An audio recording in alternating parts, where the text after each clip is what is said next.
What actually makes a castle so famous that millions of people from all over the world are still fascinated by it today? Is it its size, its luxury, or the history of the people who lived there? This is exactly the place we are talking about today, the world-famous Palace of Versailles in France. Versailles is not just a magnificent building. It is a symbol of power, wealth, and history.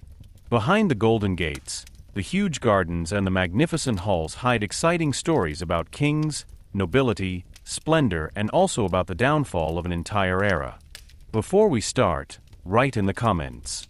Would you like to visit the Palace of Versailles, yes or no? I'm looking forward to your answers. And if you're interested in history, famous buildings, and exciting backgrounds, leave a like and subscribe to the channel so you don't miss any more videos.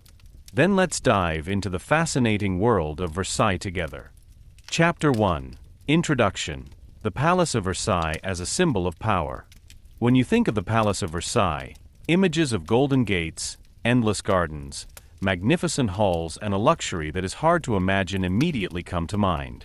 But Versailles is much more than just an impressive building. It is a place where power, politics, art, and history combine in a unique way. Hardly any other castle in Europe stands so strongly for the splendor of an entire epoch and at the same time for its contradictions. Versailles is therefore not only a symbol of France, but also a symbol of the absolute rule of a king, of the wealth of the nobility, and of a world that was finally shaken by the French Revolution.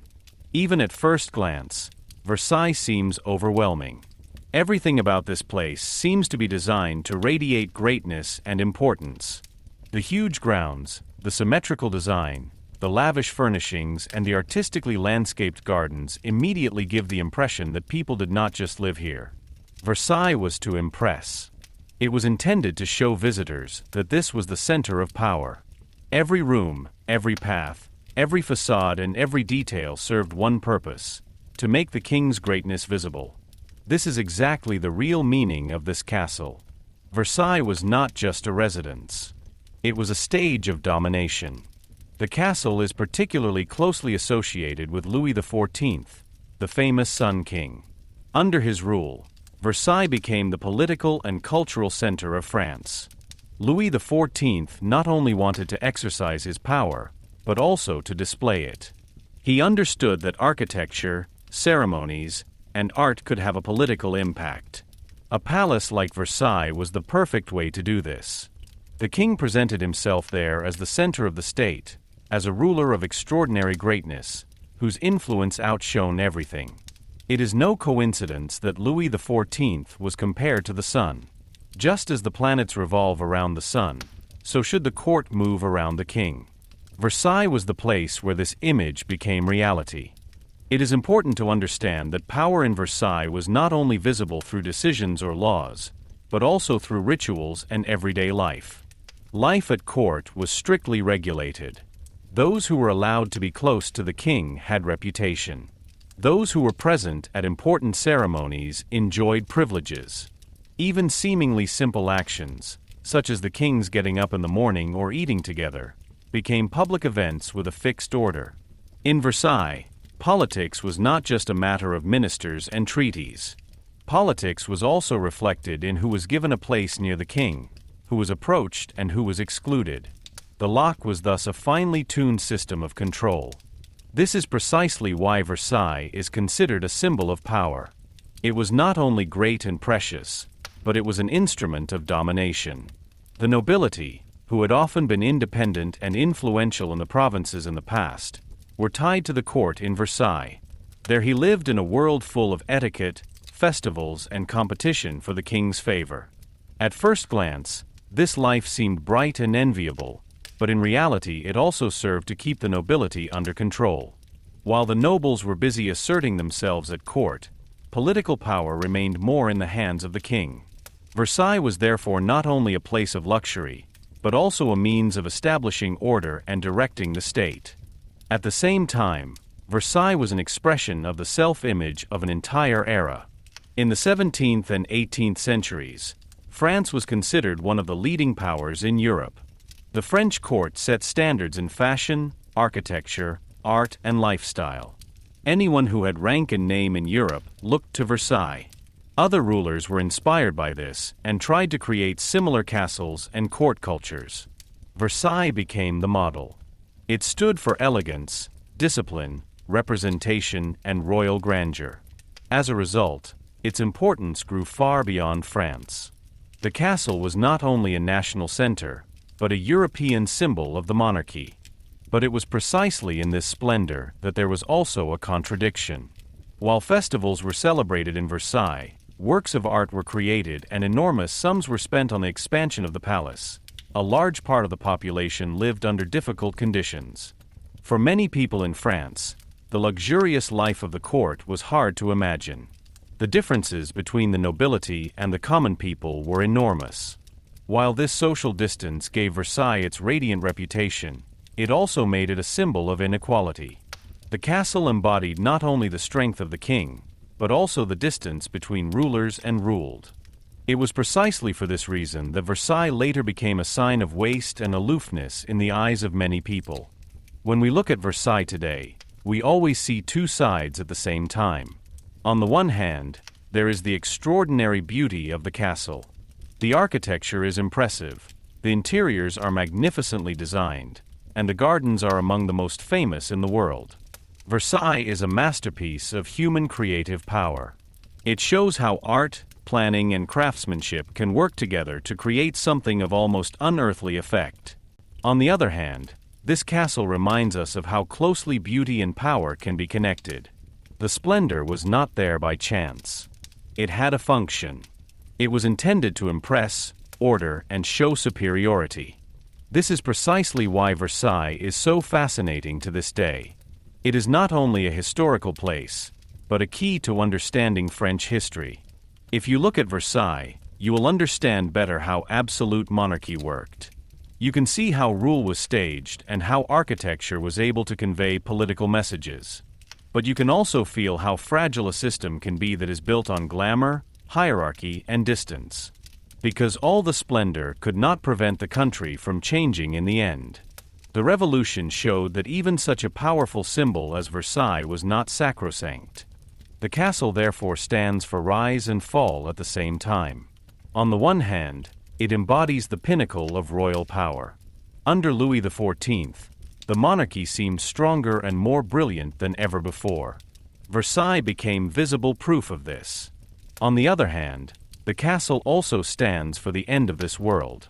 When the French Revolution broke out, Versailles lost its function as the center of the court. The place, which once seemed like the heart of the kingdom, became a place of remembrance of a bygone era. It is precisely this change that makes Versailles so important. It is not only a monument to power, but also a monument to its transience. In addition, Versailles is still very much alive in people's imaginations today. It appears in films, documentaries, books, and school books. It's a place that many immediately associate with terms like luxury, royalty, etiquette, and pageantry. The castle is no longer only associated with the person of Louis XIV. Other historical figures, such as Louis XVI and Marie Antoinette, are also closely associated with Versailles. As a result, the castle became the scene of many dramatic developments in the history of France. It tells not only of glamour, but also of uncertainty, political change, and the end of an old order. In addition, Versailles has a cultural significance that continues to the present day. As a museum and World Heritage Site, it attracts visitors from all over the world every year, with people coming to see the rooms where kings lived, decisions were made, and history was made. Many want to experience the famous Hall of Mirrors with their own eyes or walk through the vast gardens that were once carefully planned to express harmony and control. So Versailles lives on, even if its original political function has long since passed. The castle has changed from a center of power to a place of remembrance. Nevertheless, the charisma of the place remains extraordinary. Anyone who deals with Versailles quickly realizes that this palace is not only made of stone, gold, and glass. It also consists of ideas. It tells of the idea of a ruler who saw himself as the center of the world. It tells of a society that was divided into strict ranks. It tells of art that was not only supposed to be beautiful, but also useful for political representation. And it tells of a historical system that tried to assert itself with all its might, but was ultimately overrun by far-reaching changes. This makes Versailles much more than a magnificent building from the past. It is a symbol that still raises questions today. How far can power go when it stages itself? Why are we fascinated by places of luxury, even if they are associated with inequality? And why are those buildings that are remembered that not only show beauty, but also embody power?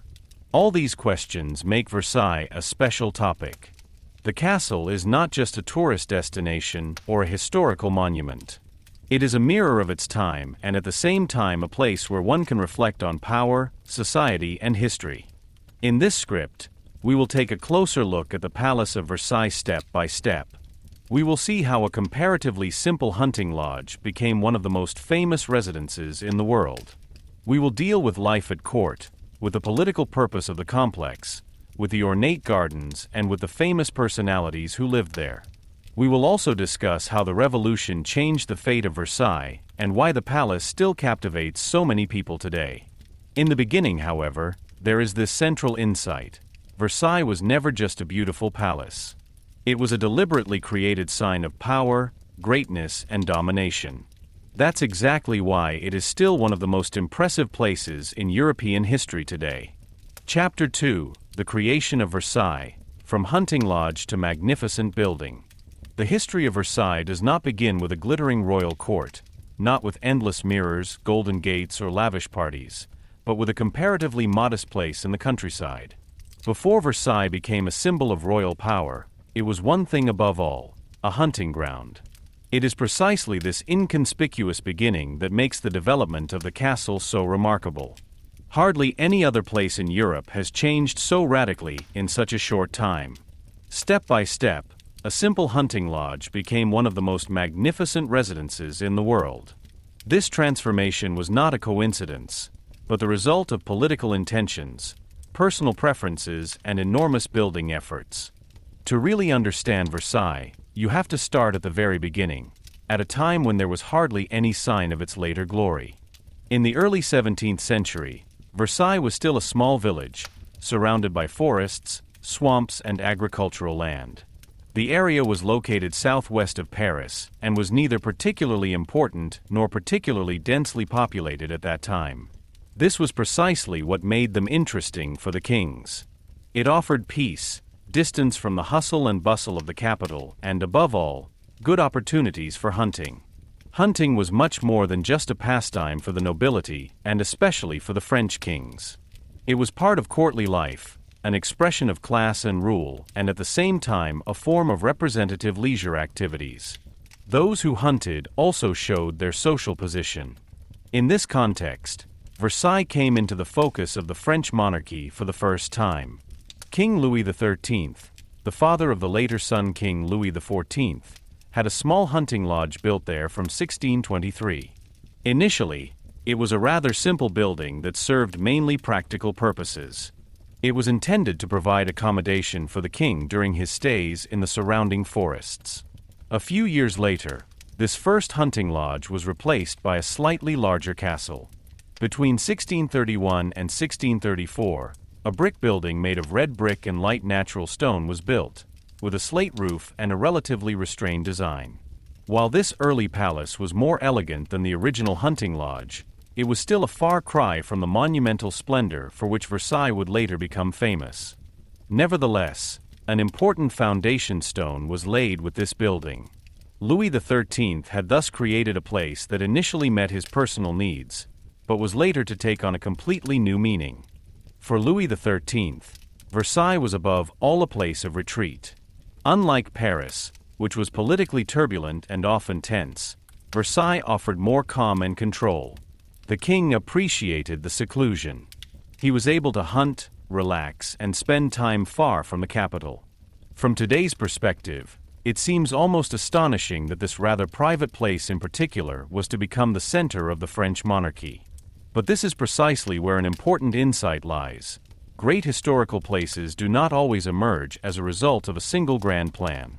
They often develop from smaller decisions that later take on unexpected consequences. This was also the case in Versailles. When Louis XIII died in 1643, his son Louis XIV was still a child. The government was initially in the hands of his mother Anna of Austria and the influential Cardinal Mazarin. At that time, Versailles was not yet a place of central political importance. The young Louis XIV grew up mainly in Paris, where he also experienced the severe unrest of the so-called Fronde. These revolts of the nobility and parliaments against the royal power left deep traces in his thinking. As a young king, Louis XIV had to experience how dangerous political uncertainty and lack of control could be.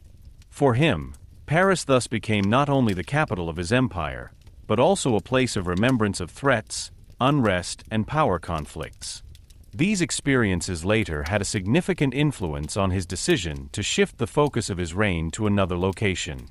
Versailles initially gained importance for Louis XIV for personal reasons. He showed interest in his father's country estate at an early age. He visited the castle and appreciated the location.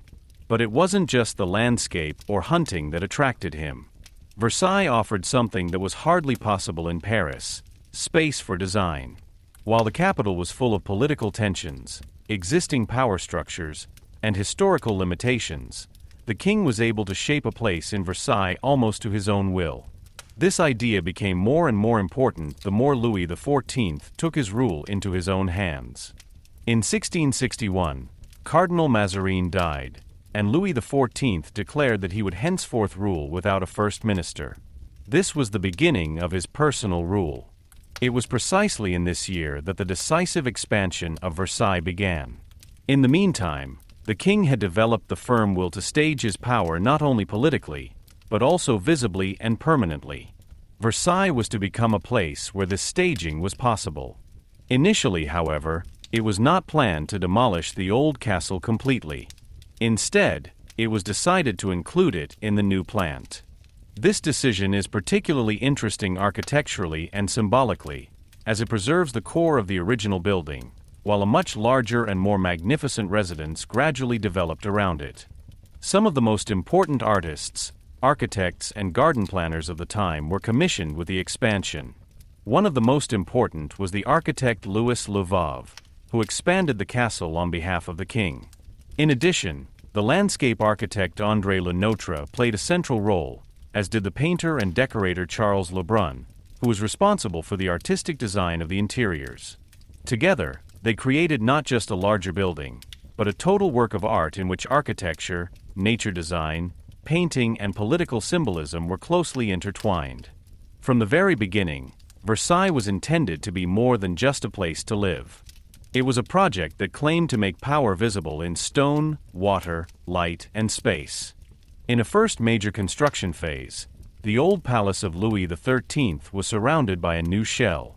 This procedure was later often described as sheathing. The original building thus remained, while a new, more elegant and spacious building was built on its garden side. As a result, Versailles gradually grew into a representative complex. It was already clear that Louis XIV did not simply have it renovated, but wanted to create something fundamentally new. The extensions were not only intended to enlarge the castle, but also to give it a different character. It was no longer to be an occasional abode, but an expression of royal greatness. At the same time, the elaborate design of the gardens began. They played a decisive role in the transformation of Versailles. Where previously natural terrain and wooded areas dominated, a strictly ordered landscape now emerged. Paths, water basins, fountains, bosquets, and visual axes were laid out in such a way that everything appeared orderly, controlled, and harmonious. Nature itself became the object of royal design. This was also a form of display of power. Not only people, but also landscape should be subordinate to the will of the king. The Gardens of Versailles were therefore never merely decorative. They were part of the same idea as the castle itself. Everything should radiate control, order, and size. But the expansion of Versailles was not just a matter of taste or aesthetics. It was also a political signal. Louis XIV wanted to create a court that was clearly different from all the others. He wanted a place where foreign envoys, nobles and visitors could immediately see the greatness of the French monarchy. The castle was to impress before a word was even spoken. Its architecture was therefore also a language. She said, "Here reigns a king whose power is extraordinary. This is the center of a state that is aware of its position." Versailles became a kind of claim to power turned into stone. In the following years, the project became more and more extensive. New buildings were built, existing parts were changed, the interiors were furnished more and more expensively. At the same time, the infrastructure also had to be expanded. After all, a royal court needed more than representative rooms.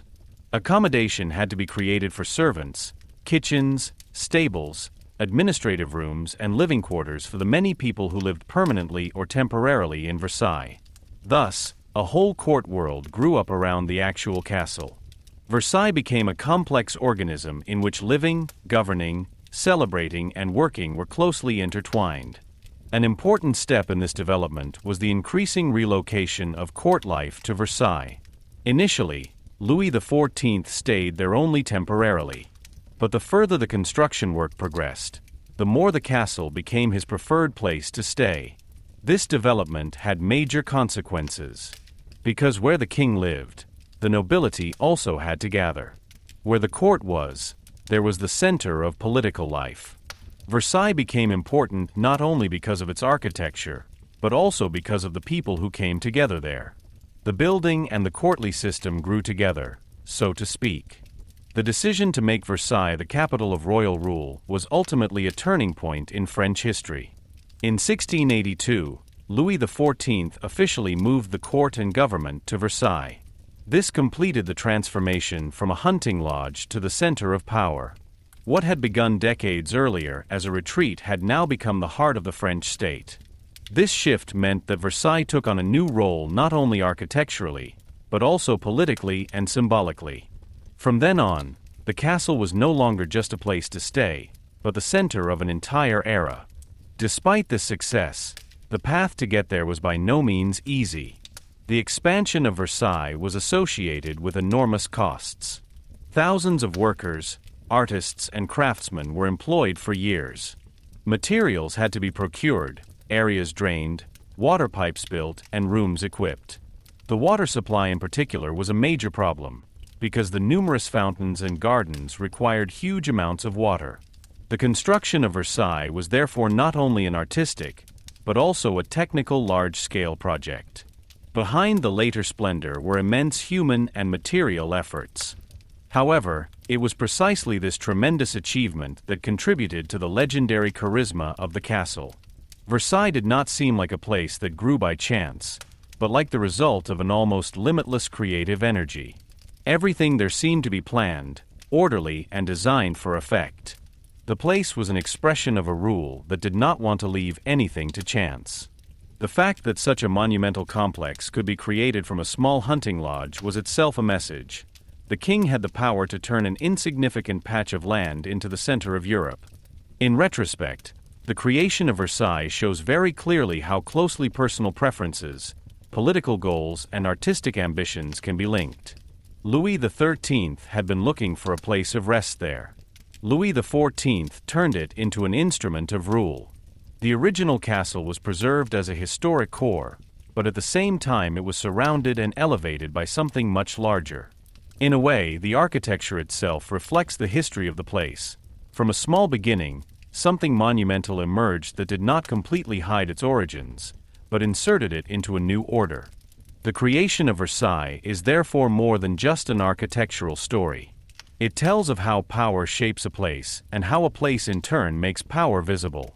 From forest, hunting grounds, and a rather simple castle, a residence developed that evoked admiration, envy, and criticism for generations.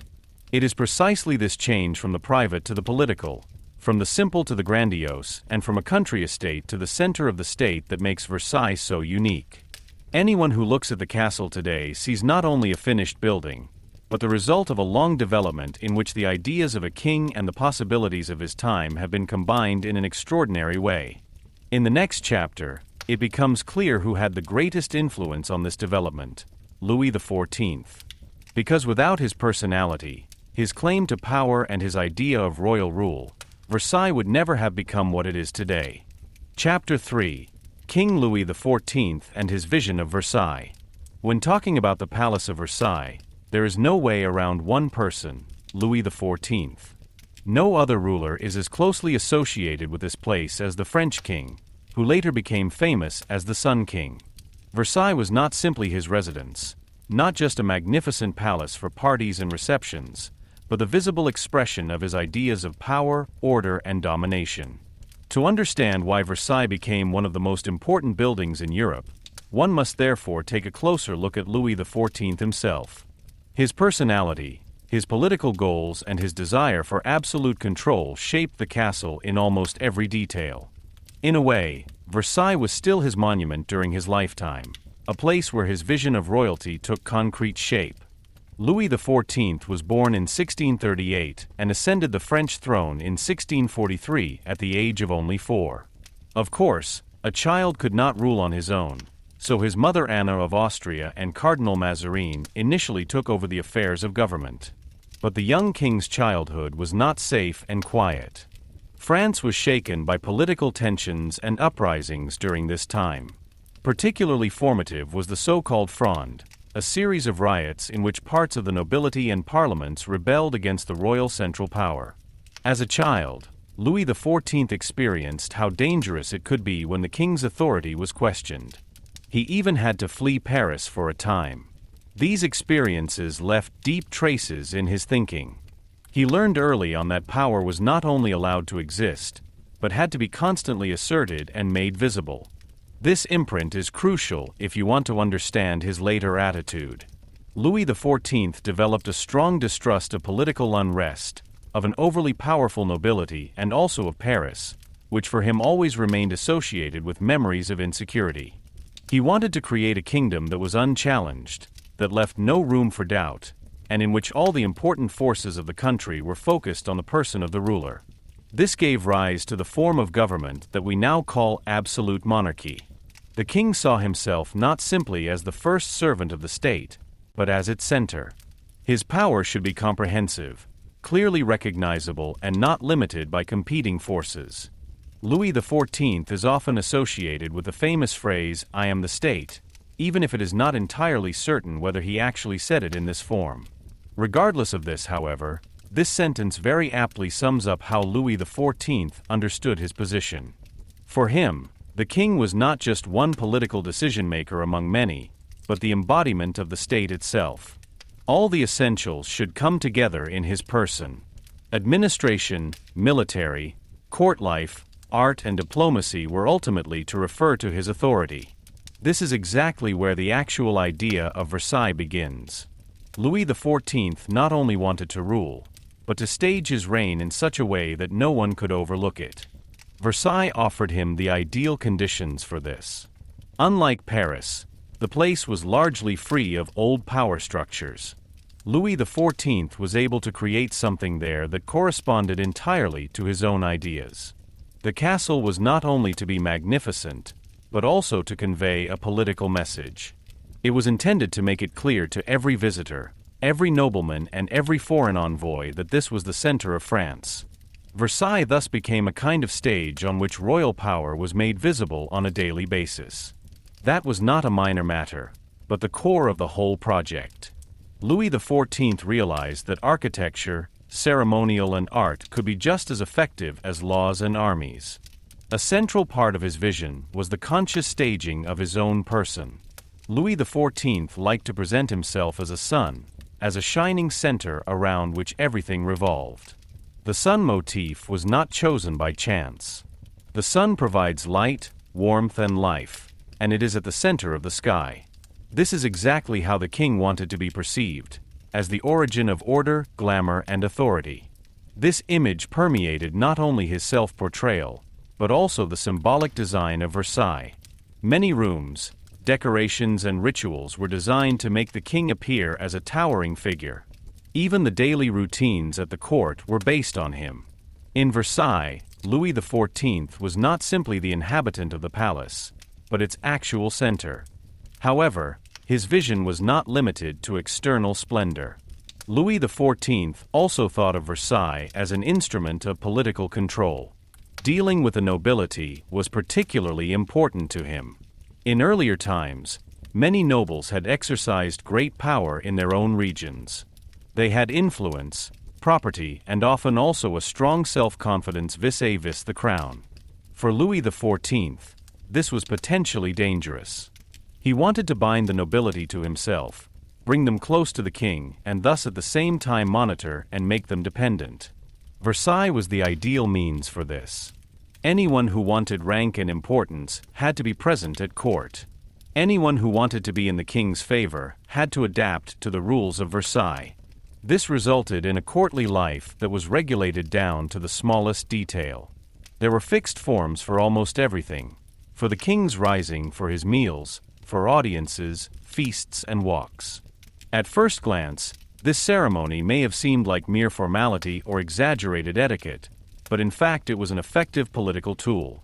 The nobility was integrated into a system in which proximity to the king decided on reputation and opportunities. Even the smallest privileges could be of great importance. Those who were allowed to be present on certain occasions, who were allowed to hand the king a piece of clothing or accompany him, gained social rank. Thus, the entire court life was oriented towards the person of Louis XIV. The king was the center of attention, and everyone else had to relate to him. This is precisely where the consistency of his vision is shown. Louis XIV not only wanted to be obeyed, but to be admired and recognized as an indispensable center of political life. Versailles was therefore not just a place of luxury, but a cleverly designed system that secured rule on many levels. The nobility was busy with competition, representation, and the pursuit of royal closeness. Meanwhile, the king was able to concentrate the actual power more on his person. Versailles was thus not just a palace, but a political mechanism. At the same time, Louis XIV understood very well what role art and culture could play in his claim to power. Under his reign, painting, music, theater, architecture, and garden art were specifically promoted. The king wanted France to be a leader not only militarily and politically, but also culturally. Versailles became the center of this cultural radiance. Artists worked there not only to create beautiful things, but to increase the king's fame. Ceiling paintings, sculptures, statues, and decorative programs often had a clear symbolic message. They glorified the deeds of the ruler, placed him in the vicinity of ancient heroes or divine order, and made his rule seem natural and glorious. The Gardens of Versailles also fit exactly into this vision.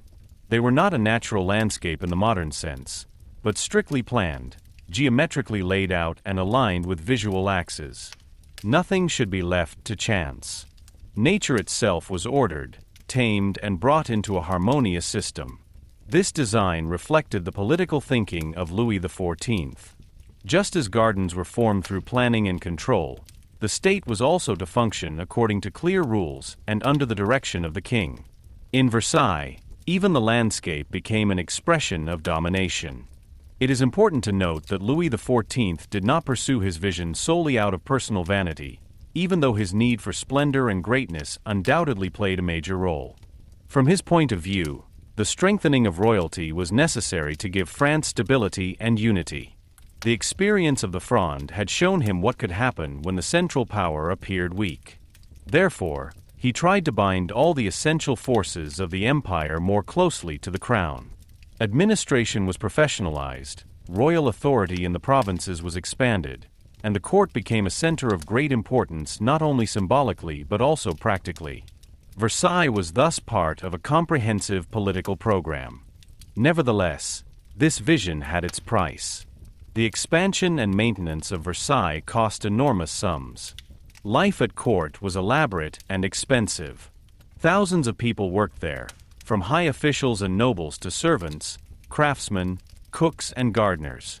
Festivals, construction projects, and the constant maintenance of the facility devoured enormous funds.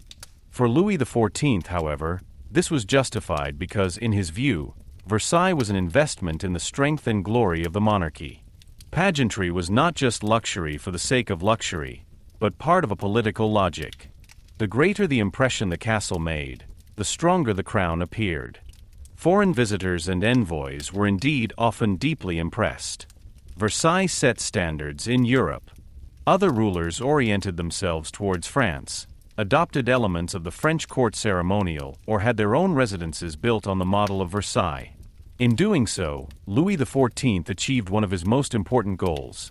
France was to appear as the leading power in Europe, and the king wanted to be perceived as an outstanding ruler not only in his own country, but also internationally. Versailles was therefore also a foreign policy signal. It was intended to make the greatness of France visible and show other courts where the center of power, style, and culture lay. Despite all these successes, Louis XIV's vision also had internal tensions. The strong concentration on the person of the king made the entire system dependent on his presence. As long as Louis XIV lived and ruled with iron discipline, this model worked surprisingly effectively. But it was both rigid and expensive. It required constant representation and enormous resources.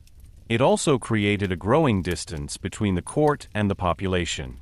While glamour and order prevailed in Versailles, the everyday life of many people in France looked very different. This gap did not yet emerge under Louis XIV in the explosive form that later led to the Revolution, but it was already part of the system. Louis XIV himself remained closely associated with Versailles until old age. The castle was more than just his preferred place to stay, it was the space in which his rule took shape. There he received ambassadors, conducted government business, took part in religious ceremonies, and presented himself to the court in precisely calculated forms. Even the king's private life was never completely private in Versailles. Everything had a political dimension. That was exactly what he had in line with his idea of kingship. The ruler should be visible all the time, not as an ordinary person, but as a figure of special rank and higher order. When one looks at Louis XIV today, he often appears as the epitome of the absolute monarch. This image is not least due to Versailles. The castle made his vision of rule visible like hardly anything else. It combined architecture with politics, art with power, and everyday life with staging. In Versailles, the king was not only admired, but downright staged. Every room, every celebration, every ceremony served to consolidate its image as the undisputed center of the state. But this is precisely why Louis XIV remains an ambivalent figure. On the one hand, he was a ruler of extraordinary energy, discipline, and creative drive. He left a deep mark on France and created Versailles, a place that is still one of the most famous in the world today. On the other hand, it also stands for a system of extreme inequality, strict hierarchy, and costly self-promotion. His vision was great and problematic at the same time. It produced cultural masterpieces, but tied up enormous resources and increased the distance between power and the population. So Versailles was not simply the whim of a pomp-loving king. It was the result of extensive political thinking, which Louis XIV pursued with consistency and perseverance. His vision was to unite France under a strong crown, to bind the nobility to the court, to present himself as the center of the state, and to make the glory of royalty unforgettable through art and architecture. All this was realized in Versailles. The castle became a mirror of his model of rule and the stage of his power. This also makes it understandable why Louis XIV and Versailles are almost inseparably linked to this day. The king shaped the castle, but at the same time the castle also shaped the image of the king. Versailles made Louis XIV the Sun King, remembered by posterity. Without Versailles, he would have remained an important ruler, but with Versailles he became a legend. And that's exactly why his vision is still palpable today. If you think of the long facades, the orderly gardens, and the magnificent halls, everything there refers to a man who not only wanted to rule, but also to bring his rule into a lasting, impressive form. Chapter 4: The expansion of the castle and the main architects. The expansion of Versailles was one of the most ambitious building projects of the 17th century. What had once started as a comparatively small hunting lodge was transformed over the course of several decades into a residence of enormous proportions that aroused admiration throughout Europe. This change did not happen suddenly, but in several construction phases, each of which pursued new goals and built on each other. Behind this was not only Louis XIV's will to make his power visible, but also the work of extraordinary architects, artists and planners who translated his vision into stone, wood, marble, glass, and garden axes. The expansion of Versailles was therefore much more than a technical construction enterprise. It was a major political, artistic, and organizational project that was only made possible by the cooperation of numerous experts. Three names in particular are closely associated with Versailles: Louis le Veuve, Jules Hardouin-Mansart, and André Le Notre. In addition, there was Charles Le Brun, who was not an architect in the true sense of the word, but had a decisive influence on the overall artistic effect of the palace. Together, they formed a place that is still considered the epitome of Baroque splendor today. When Louis XIV began to have Versailles seriously expanded, the older palace of his father Louis XIII still stood there. This building was quite appealing for its time, but it did not correspond to the young king's claim to power or aesthetic ideal. Nevertheless, the old castle was not demolished at first. Instead, it was decided to preserve it and integrate it into the new building. This decision had practical, symbolic, and design reasons. On the one hand, the king could continue to use the existing building while new parts were built. On the other hand, a connection to the past remained, but it was enveloped by a new, much larger and more glamorous architecture. It is precisely this approach that already shows how Versailles grew, not as a completely new beginning on empty ground, but as a continuous expansion that retained the old core and at the same time reshaped it. Louis le Veuve, one of France's most important architects of his time, was commissioned with the first major renovation phase. Le Veuve had already worked for the court and had the experience of designing representative buildings for the French monarchy. Under his leadership, the transformation of Versailles into a larger royal residence began in the 1660s. His most important contribution was the so-called sheathing of the old castle. The former building of Louis XIII was surrounded by a new structure on the garden side, so that the older core was preserved in the interior of the extended castle, so to speak. Le Veuve thus created a new facade and more spacious rooms, which appeared much more elegant and representative than the original building. This first expansion was already stylistically strongly influenced by the French Baroque, but in a form that seemed more orderly and controlled than the Italian Baroque. While in Italy you often find stronger movement, dramatic curves, and theatrical effects, French architecture under Louis XIV favored clearer order, strict symmetry, and majestic balance. This is exactly what was evident in Versailles. The new facades did not appear chaotic or playful, but powerful, calm, and sublime. The architecture should not only impress, but radiate authority. Le Veuve knew how to translate this effect into a form that corresponded to the king's political aspirations. At the same time, when expanding Versailles, it was always necessary to keep in mind that it was not just a palace for occasional stays. It was evident early on that Louis XIV wanted to create a permanent center of his rule. This meant that more and more rooms were needed: state apartments, living quarters, reception halls, chapels, galleries, service rooms, accommodation for court servants, and later also housing for members of the nobility who were to live near the king. Versailles therefore not only had to look beautiful, but also be functionally expanded. Architecture became a form of organized power here. In addition to Le Veuve, Charles Le Brun played a decisive role. He was the leading painter and decorator at court and, by extension, a kind of overall artistic director of the project. When Le Veuve created the architectural shell, Le Brun made sure that the interiors were given the imagery that glorified the king. Under his direction, ceiling paintings, wall decorations, sculptures, and ornamental programs were designed in such a way that they expressed the greatness of Louis XIV in symbolic form. Mythological figures, ancient references, allegories of victory, order, wisdom, and splendor served to elevate the ruler to an almost superhuman sphere. In Versailles, architecture was never inseparable from decoration.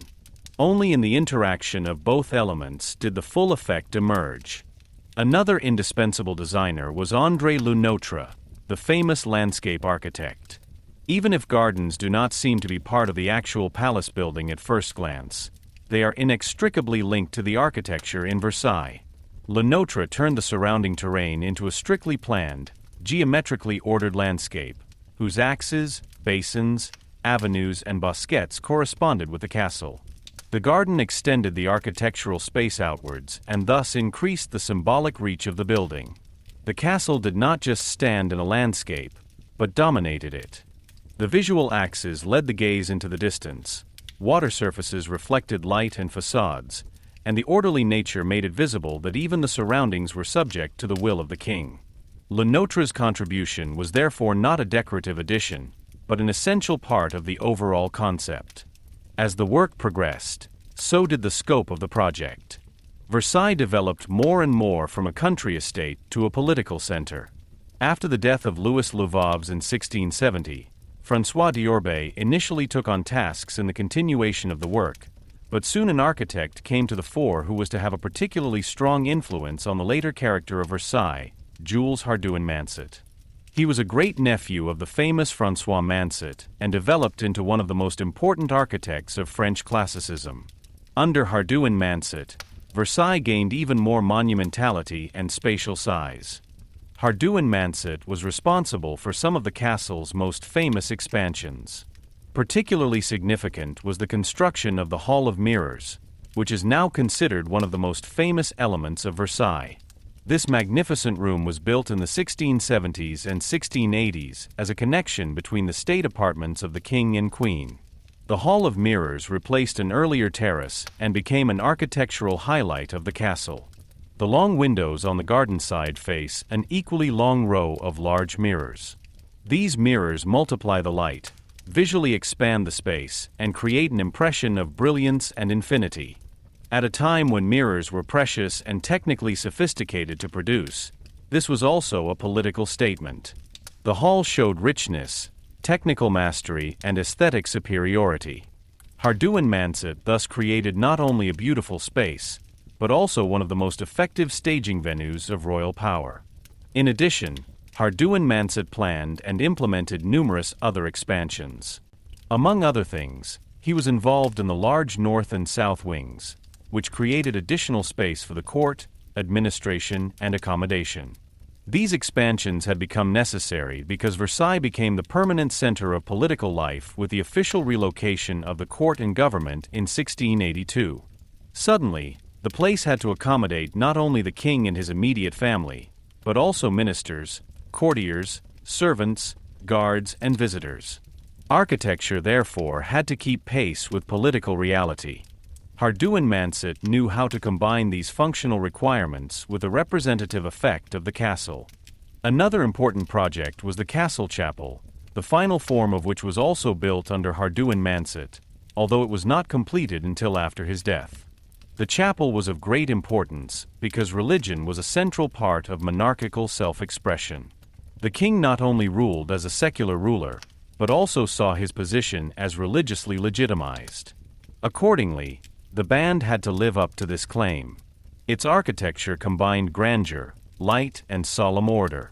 Here, too, it becomes clear how much Versailles was intended as a total work of art. Even the rooms of worship served as an expression of hierarchy and royal dignity at the same time. However, the expansion of Versailles was not only a question of ingenious designs, but also a logistical mammoth undertaking. Thousands of workers worked on the construction site for many years.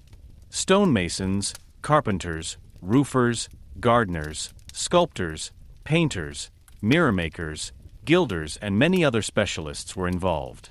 Materials had to be procured and transported in large quantities. Marble, wood, iron, glass, and fabrics were brought in from different regions.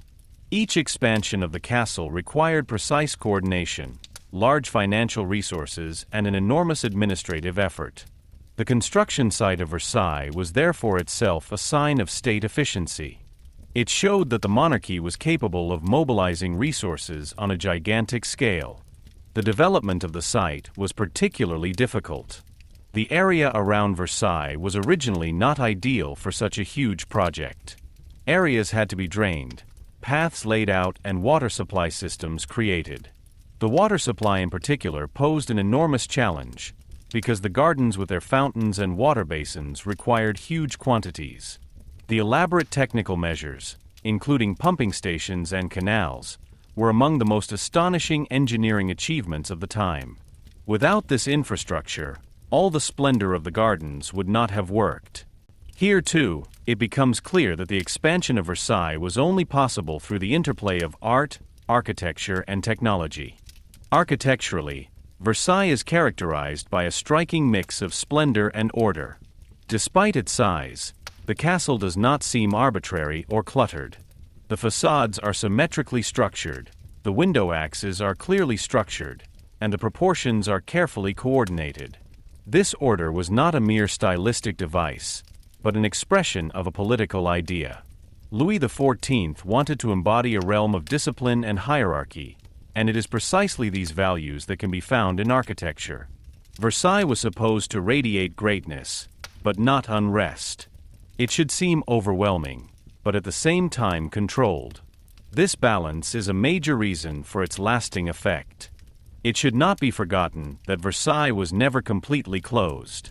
Even after the farm had been moved there, construction, redesign, and adaptation continued.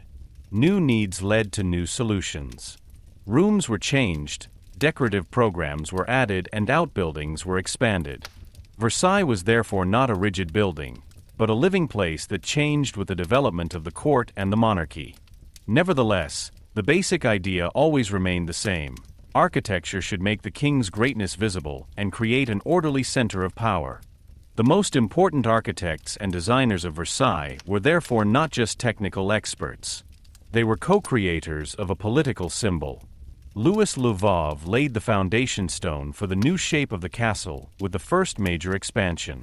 Charles Lebrun gave the interiors their visually stunning, power-glorifying language. André Le Nôtre turned the surroundings of the castle into an orderly landscape of royal control.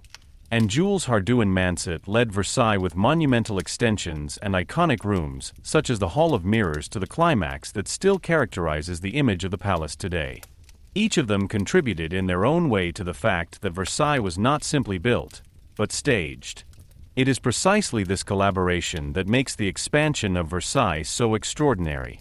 Here, architecture, painting, garden art, and technology did not work side by side, but into each other. Every new wing, every hall, every axis in the garden, and every decorative ceiling served a common goal: the visible expression of power, splendor, and order. Versailles thus became more than a residence. It became a model for how rule can represent itself spatially. Today, the castle often appears to us as a finished, almost timeless monument. But behind this seemingly self-evident fact lies a decades-long history of planning, expansion, experimentation, and cooperation. The expansion of Versailles was a process carried by different hands, but held together by a common political will. The result was a structure that went far beyond its function as a residence. It was a symbol of French royalty, created by some of the most important designers of their time. In the next chapter, we will take a closer look at the external appearance of this enormous project. After seeing how Versailles grew structurally and which architects were involved, the question now arises as to what actually makes its exterior architecture so impressive and what messages are already hidden in facades, courtyards, and entrances. Chapter 5: The Magnificent Exterior Architecture of Versailles. Even before you enter the interior of the Palace of Versailles, its effect begins. The exterior architecture alone is enough to understand that this place was not intended as an ordinary residence. Versailles was intended to impress from a distance, arouse awe, and show unmistakably that this was the center of royal power. The facades, the courtyards, the gates, the long wings, the strictly structured fronts, and the connection between architecture and landscape are not only beautiful to look at, but also carry a clear message. Everything seems orderly, monumental, and deliberately staged. The exterior of Versailles is therefore more than just a shell. It is a language of stone, gold, proportion, and space, with which Louis XIV and his builders made the king's greatness visible. Anyone approaching Versailles does not experience the palace as a building that suddenly appears, but as a sequence of rooms and perspectives. This is precisely an essential part of its architectural effect.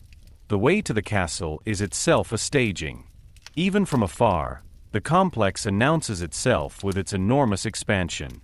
The closer you get, the stronger the impression of size, order, and strict symmetry unfolds. Unlike many medieval castles, which were often located on heights or had grown irregularly for defensive reasons, Versailles presents itself as open, broadly based, and dominated by a clear geometric order. It does not want to seek protection, but to be seen. Its architecture is not designed for defense, but for representation. The complex is divided into several courtyards, which lead the visitor step by step to the actual center. These courtyards are not just practical open spaces, but part of a precisely planned choreography. You move through different zones, which symbolically and spatially stagger access to the king. The further you advance, the clearer it becomes that you are approaching a center that was not equally open to everyone. The exterior architecture alone makes it visible that Versailles was a place of hierarchy. Space has always meant hierarchy here. Particularly impressive is the courtyard of honor, the cour d'honneur. It forms a central vestibule of the palace and is framed by representative facades. Here the impression is condensed that everything is heading towards a monumental center. The facades show the orderly splendor that is so typical of Versailles. Large rows of windows, rhythmically structured axes, decorative balustrades, sculptures, and a carefully coordinated roofscape create an image of peace and dignity. Nothing seems random or improvised. Architecture speaks of control, overview, and measure. It is precisely this restraint that gives it its power. Versailles doesn't scream, it rules. A particularly striking element of the exterior is the mixture of the older core of the castle and the later extensions. In the center is still the original building from the time of Louis XIII, which, with its brick and natural stone architecture, has a somewhat different character than the large-scale later facades. Compared to the later buildings, this older core seems almost more intimate, almost more personal. But this is exactly what makes it possible to see how Versailles has developed. The old building was not simply removed, but included in the larger complex. The result was an architectural stratification in which the past and the present claim to power were combined. The former country estate remained recognizable as its origin, but was literally outshone by the new monumentality. The facades of the castle, which was later expanded, embody French classicism in its most representative form. Unlike the dramatically moving Baroque in some other European countries, Versailles relies on clarity, symmetry, and balanced proportions. The long fronts look majestic, precisely because they do not appear playful or overloaded. Their power lies in regularity. Windows and pilasters arrange themselves in a strict rhythm, horizontal lines structure the floors, and decorative elements are used in such a way that they emphasize the architecture, not dissolve it. This formal language was a perfect fit for Louis XIV, because it translated his idea of orderly, unshakable rule into a structural form. The garden facade of the castle is particularly famous. From this side, Versailles opens up to the huge park and unfolds its entire length. Here it becomes clear that the castle is not intended as a single building, but as the center of a far-reaching overall space. The facade seems like a boundary between inside and outside, between built order and design nature, without really separating the two. Rather, the order of the castle continues in the garden axes.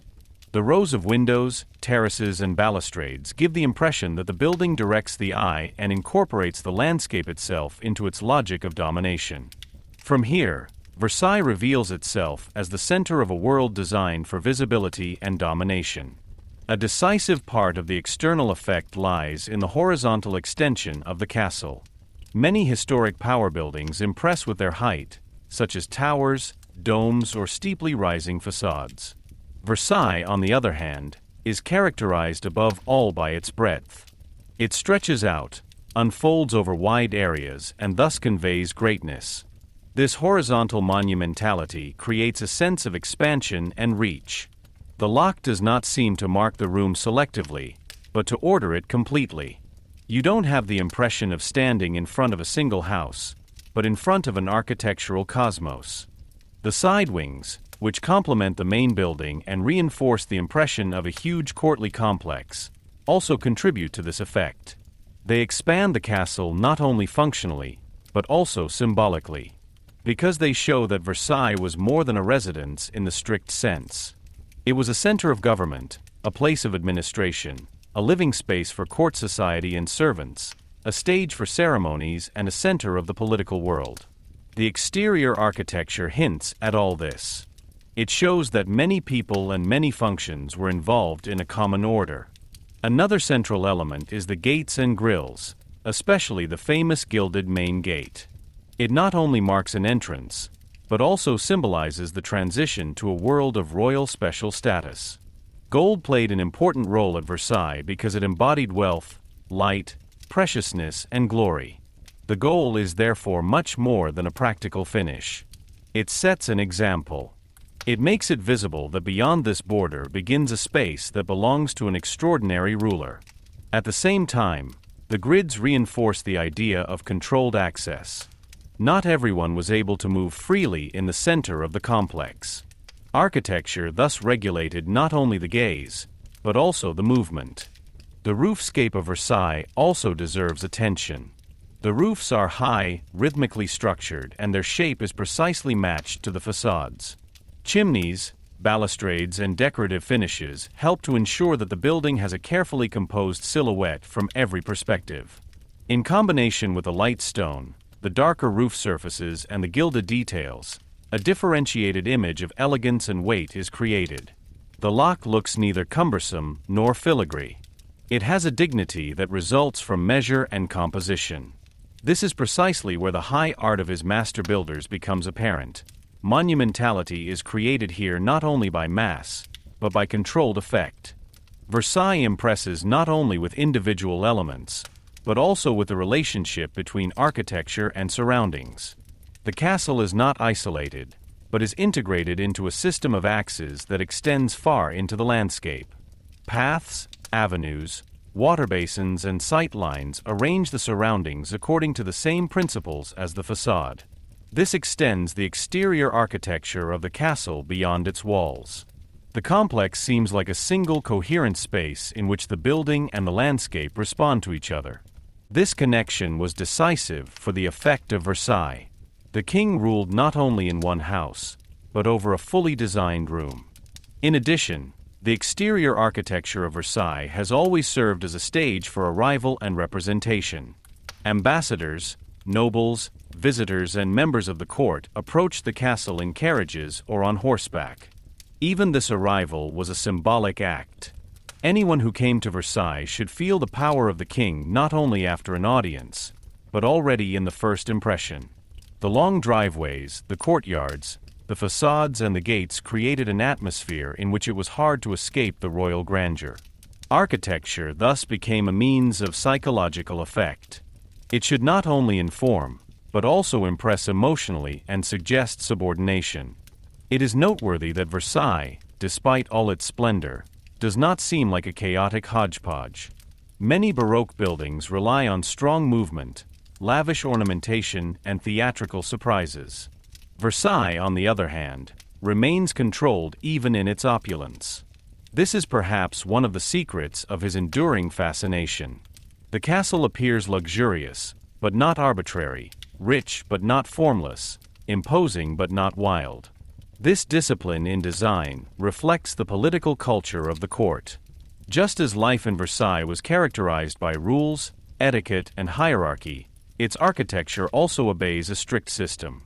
Of course, the exterior architecture was not only an expression of aesthetic ideas, but also the result of political intention. Louis XIV wanted to use Versailles to show that his reign was stable, superior, and of extraordinary size. The external appearance of the castle was intended to support this claim. At a time when many people never saw the king in person, buildings and festivals were able to spread and consolidate his image. Versailles thus became a visible sign of absolute monarchy. Architecture proclaimed what politics wanted to enforce, that all roads led to the king and all order emanated from him. Later, under the successors of Louis XIV, this external effect remained, even when political and social conditions changed. Versailles had already become such a symbol that its architecture had an effect beyond the specific reign of the Sun King. Even today, visitors intuitively recognize that this castle was not only beautiful, but also powerful.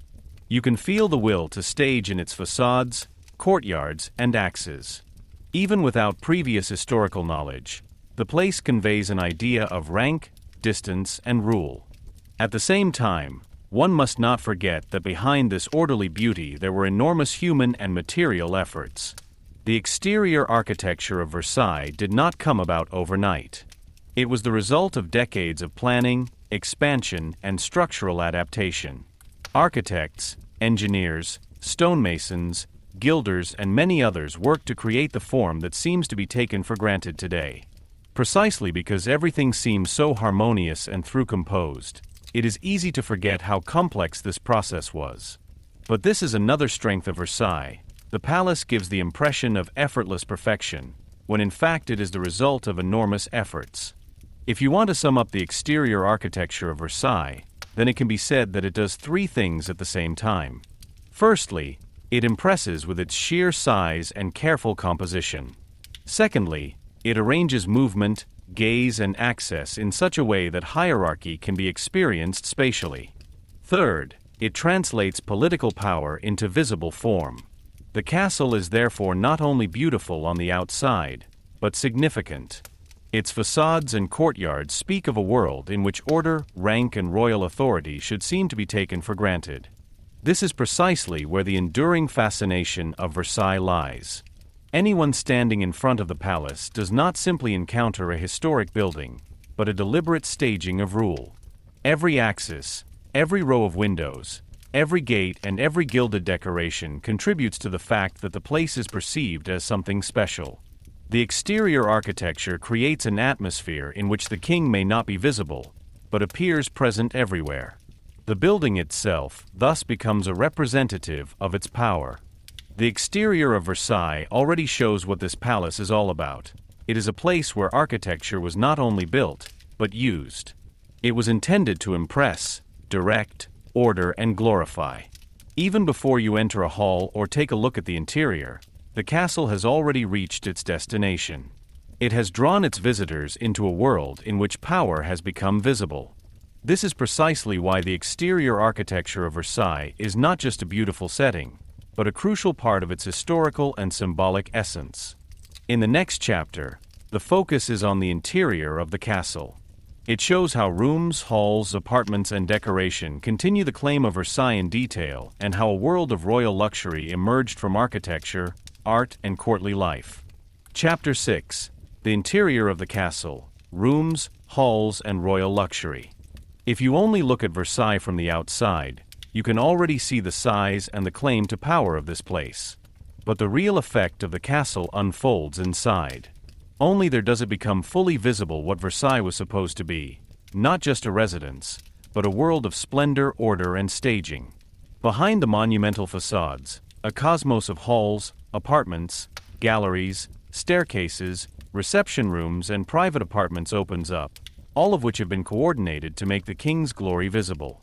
Inside Versailles, therefore, one encounters not only decorative luxury, but an architecture of power. Each room is part of a larger idea. Everything you see, from the marble floor to the gilded wall paneling, from the ceiling painting to the window view, helps to convey a message. Here lives and reigns a king whose position towers above everything. The interior of the castle was not primarily organized according to our current ideas of privacy. Although there were retreats and personal chambers, life in Versailles was fundamentally public and ceremonial. Rooms were not only used for living, but also for receiving, observing, witnessing, and representing. Even where the king slept, the room had a political function. In Versailles, the interior of the palace was therefore not a purely personal area of life, but a place where power was staged on a daily basis. This also explains why the furnishings were so precious and well thought out. The rooms should not simply be comfortable or beautiful. They were intended to impress, organize, and make rank differences visible. As soon as you entered the castle, you got the impression of a world that functioned according to different standards than the everyday life of ordinary people. Marble, gold, mirrors, carved wood, fine fabrics, paintings, sculptures, and elaborate ceiling paintings combined to create an atmosphere that had to be overwhelming. For visitors from home and abroad, the interior of Versailles was often a visible testament to France's wealth and cultural superiority. But there was more to this splendor than mere waste. The interplay of architecture and furnishings was carefully planned. The materials were precious because preciousness itself was part of the political statement. Anyone who had such rooms had to be powerful. A central element of spatial planning in Versailles were the so-called state apartments. These staterooms served the official life of the court and were richly decorated. The Grands apartments du Roi, i.e. the king's large apartments, are particularly well known. They consisted of a series of interconnected halls, each thematically designed, often referring to mythological figures or ancient deities. These rooms were not decorated by chance. Their pictorial programs were intended to place the king in a symbolic world in which he appeared as a ruler of extraordinary size. Mythology, history, and art were used to glorify Louis XIV and his reign. These large apartments were primarily intended for representative purposes. Receptions, festive evenings, games, concerts, and other courtly events took place there. Visitors moved through a sequence of rooms, each of which had its own effect and was at the same time part of a larger staging. Wandering through these halls was almost like a choreographed approach to the center of power. The further you got, the more it became clear that the king was not only present as a person, but as a symbol. The interiors of Versailles therefore had a dramatic quality. They guided the gaze, guided the movement, and created expectations. The Queen's apartments were similarly important. They were also magnificently furnished and at the same time part of the courtly ceremonial. The Queen not only had private rooms in Versailles, but also her own representative environment in which she became visible, received, and took part in official rituals. Her bedroom, for example, was by no means a completely secluded place. Ceremonial acts also took place there, for example in connection with a courtly daily routine or at births. This close connection between the private and the public was typical of Versailles. The interior of the castle was never just living space, but always also a stage. Particularly fascinating is the artistic combination of space and symbolism. Ceiling paintings showed victories, virtues, divine orders, or allegorical representations that referred to the king. Furniture was not just a commodity, but an expression of luxury and rank. Wall coverings made of precious fabrics, finely carved paneling, and elaborately crafted fireplaces reinforced the impression of wealth and perfection. Many things were coordinated in terms of color and theme. Inside, Versailles therefore did not seem like a mere collection of valuable individual pieces, but like a deliberately composed whole. Each room should appear complete in itself and at the same time fit into the overall idea of the castle. A key feature of royal luxury at Versailles was the deliberate use of precious materials. Marble played a special role in this. It conveyed duration, elegance, and weight. In many rooms, it was combined with gilded ornaments, mirrors, and colored fabrics to create an impressive overall picture. Gold was ubiquitous in the castle, not always solid, but often as gilding on wood, metal, or decorative elements. It stood for light, value, and royal glory. Mirrors, on the other hand, were luxury objects of special rank at that time. Their production was expensive and technically challenging. Their use in Versailles was therefore not only aesthetically significant, but also politically significant. They made it visible that France had wealth, craftsmanship, and modern production. In addition to the large staterooms, there were of course also numerous smaller rooms, cabinets, and adjoining rooms. But even these were often richly equipped. In Versailles, the difference between a normal room and a magnificent hall was often even greater than we imagine today. Even transitional rooms, anterooms, or galleries were artistically designed. This was due to the fact that in a palace like Versailles, hardly any room was completely meaningless. Encounters could take place everywhere, rank played a role everywhere, a visitor's gaze could fall on something that strengthened the impression of the whole.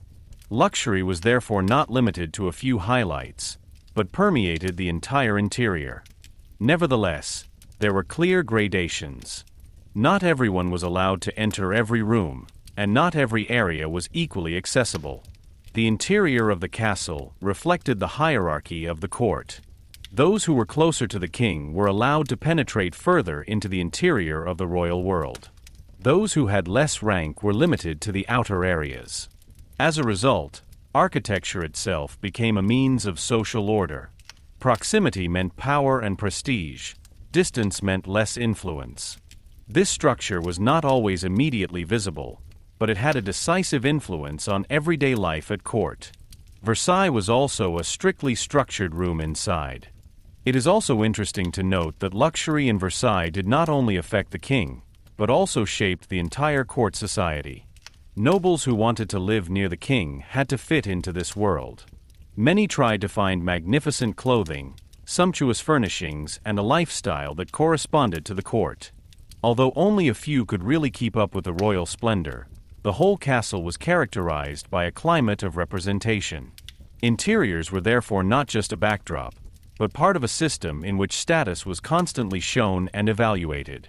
A room could make the difference between reputation, and access to certain chambers could influence careers. Despite all the splendor, however, life inside Versailles should not be imagined as consistently comfortable.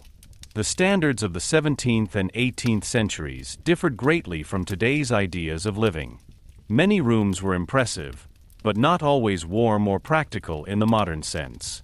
Heating was costly, drafts could be a problem, and everyday life was characterized by an abundance of servants, ceremonies, and movements. The castle was less a place of quiet comfort than a permanent scene of courtly life.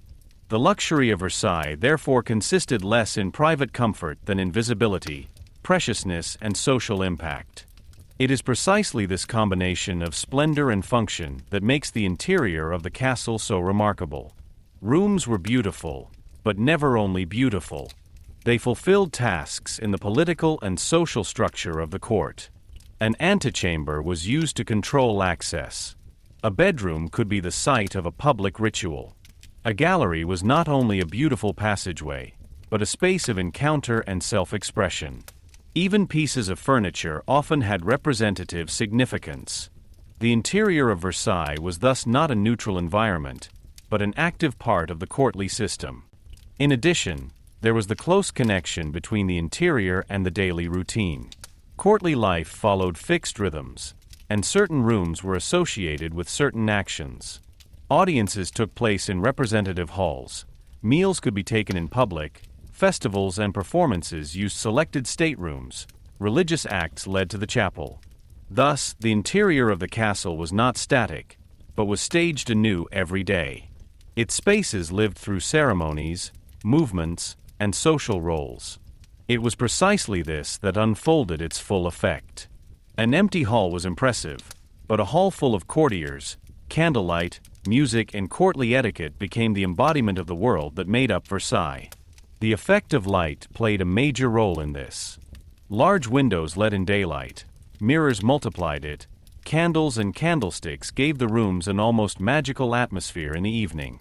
In Versailles, light was more than practical lighting. It was part of the production.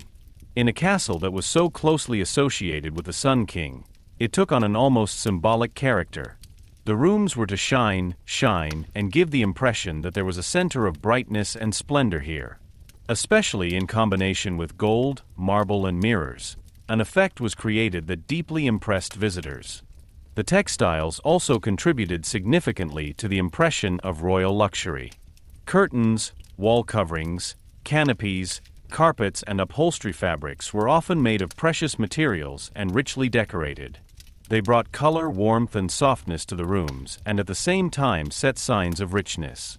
At a time when such fabrics were enormously expensive, their presence spoke a clear language.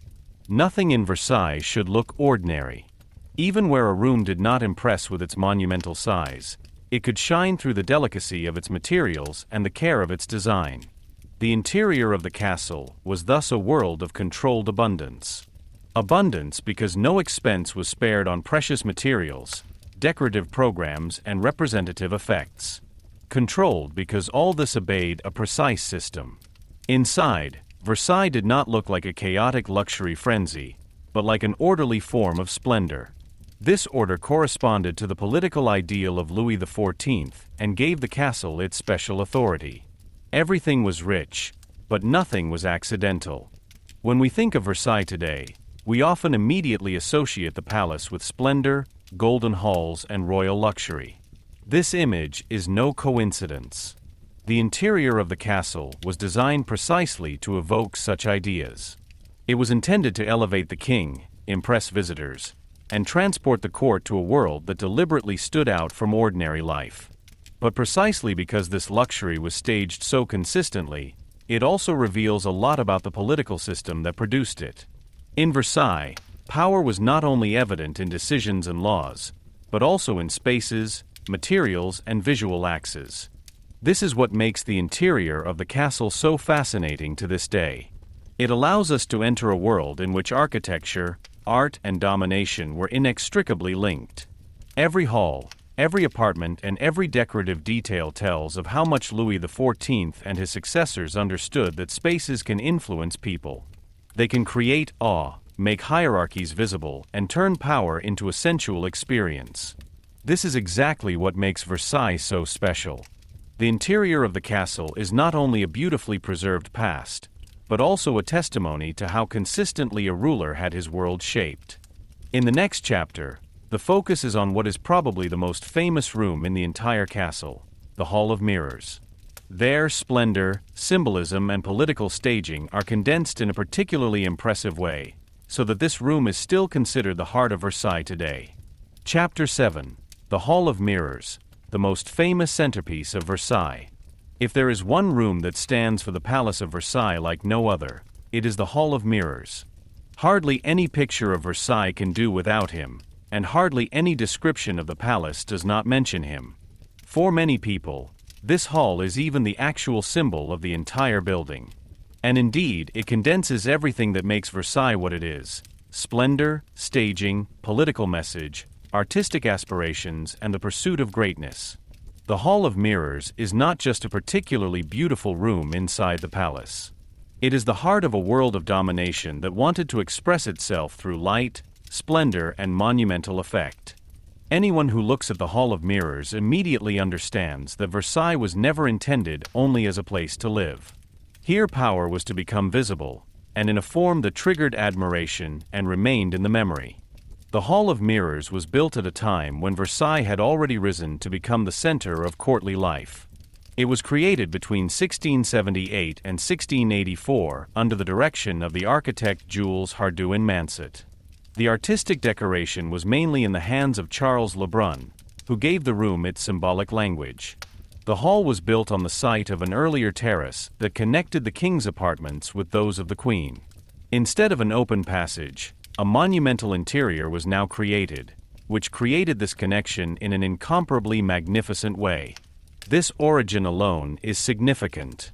The Hall of Mirrors was not a mere addition, but the result of a deliberate desire to bring the central area of the palace to a climax in architectural and symbolic terms.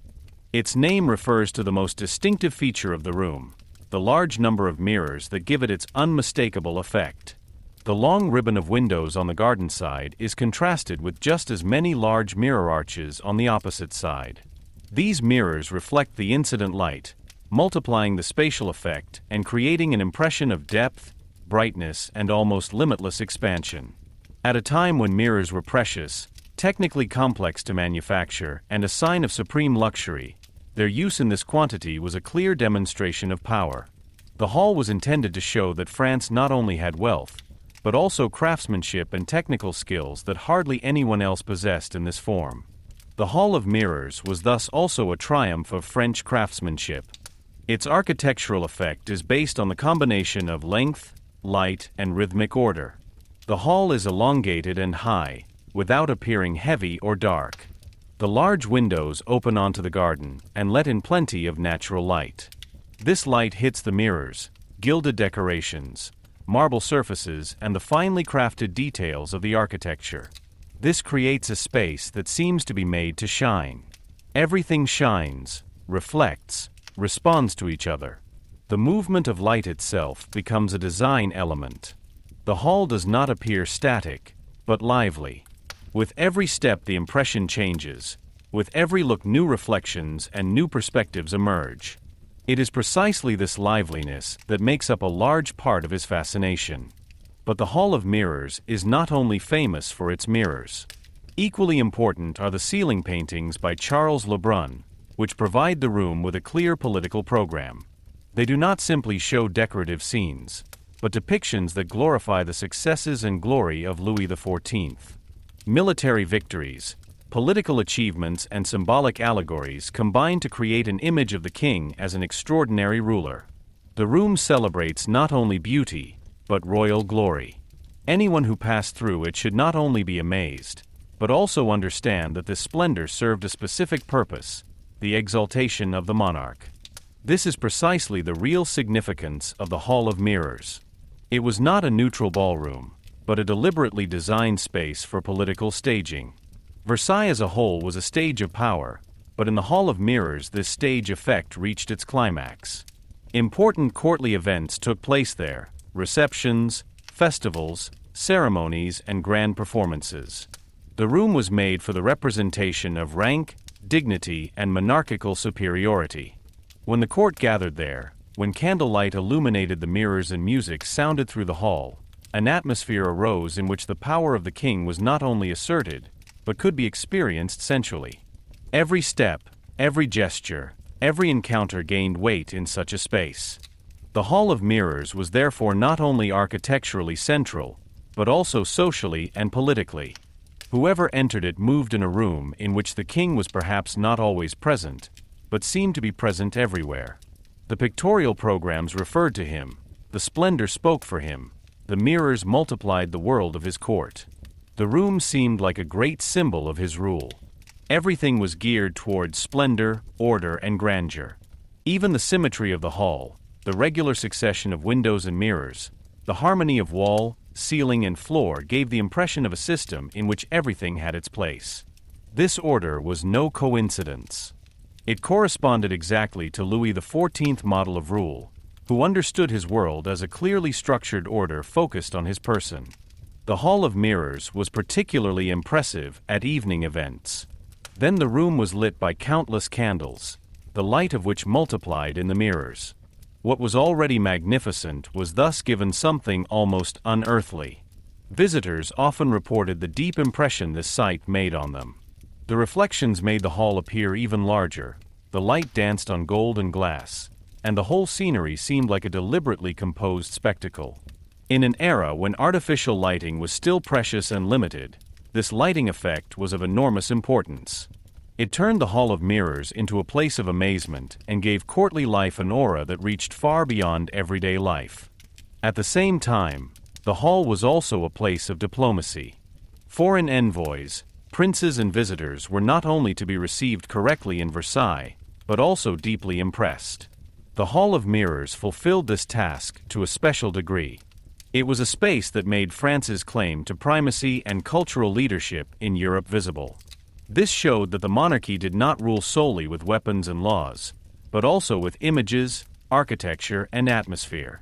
Anyone who entered this room as a stranger had to realize that he was at the court of a ruler who had his power staged at the highest level. The Hall of Mirrors was thus also a foreign policy tool. However, its symbolic power extended far beyond the reign of Louis XIV. In the course of history, the hall has been the scene of important events several times, which further strengthened its fame. Thus, in 1871, the German Empire was proclaimed here, which gave the area a new political meaning, this time in a completely different historical context. The Hall of Mirrors became even more famous in 1919 when the Treaty of Versailles was signed there, which formally ended the First World War. It was no coincidence that this room was chosen for this purpose. Its historical and symbolic charge made it a place of international importance. The Hall of Mirrors thus became not only a monument to French absolutism, but also a scene of European history. Despite such later events, however, its original function remains crucial for its understanding. The Hall of Mirrors was essentially a room of royal self-expression. Its size, its brightness, its art and its placement within the castle made it the culmination of a path that led the visitor further and further into the center of courtly power. It connected the living quarters of the king and queen, opening onto the garden, and at the same time creating an interior of exceptional density. It converged on different levels: representation and movement, inside and outside, light and image, architecture and politics. It is precisely this complexity that makes it so unique. It is also interesting that the mirrors themselves allow for a certain symbolic interpretation. Of course, they primarily serve to increase the effect of light and space, but mirrors are always also instruments of multiplication and self-contemplation. In a castle that was based entirely on staging, this is particularly fitting. The courtyard could literally be reflected in the splendor of its surroundings. Rank, clothing, posture, and movement were not only observed by others, but reflected in the room itself. In this way, the hall reinforced the culture of visibility that was so typical of Versailles. Everything was seen, evaluated, and staged. The Hall of Mirrors was therefore also a space of social reflection. At the same time, one should not let his beauty blind us to the fact that he was part of a strictly hierarchical system. Not everyone experienced this space in the same way. For the king, it was a means of rule. For the high nobility, it was a place of proximity and competition. For foreign visitors, it was a stage of amazement. For many other people, it remained inaccessible or was at best viewed from a distance. Like the entire palace, the Hall of Mirrors was an expression of a world in which space and access depended on rank and power. Precisely because it looked so open, bright, and glamorous, it is easy to forget how strongly its use was influenced by courtly rules. The artistic quality of the Hall of Mirrors also contributes to the fact that it is still considered a masterpiece today. Its effect does not arise from a single effect, but from the precise harmony of many elements. Architecture, decoration, lighting, and symbolism intertwine without overloading each other. The hall is rich, but not chaotic. It is monumental, but not clumsy. Its beauty lies in the balance between abundance and order. This is exactly what distinguishes it from mere luxury. Here it is not simply shown that you could spend a lot of money. Here, an aesthetic form has been found in which power, art, and space reinforce each other. To this day, the Hall of Mirrors is one of the most admired rooms in the world. Visitors from all continents come to Versailles to see it with their own eyes. Many already know it from books, films, or documentaries, and yet it often looks even more impressive on sight. This is because its spatial effect cannot be fully captured in pictures. Only when you move through it, perceive the changing light, and physically experience the length of the room, do you really understand why this hall has become so famous over the centuries. It is not a space that you just look at. You step into it and become part of its production. The Hall of Mirrors is therefore much more than a tourist highlight. It is the concentrated expression of what Versailles as a whole should be. It shows the art of the French court at its peak. In it, the political will of Louis XIV is translated into architectural form. It combines beauty and domination, representation and control, history and myth. You could say that the whole of Versailles is heading towards a room like this. Because this is where it becomes clearest what this castle was all about: the transformation of power into visible splendor. Precisely because the Hall of Mirrors is so strongly associated with Versailles, it still acts as a key to understanding the entire palace. Anyone who understands it also understands much of the logic of the court, of the role of art in absolutism, and of the importance of spatial staging for political systems. The hall is beautiful, but its beauty is never harmless.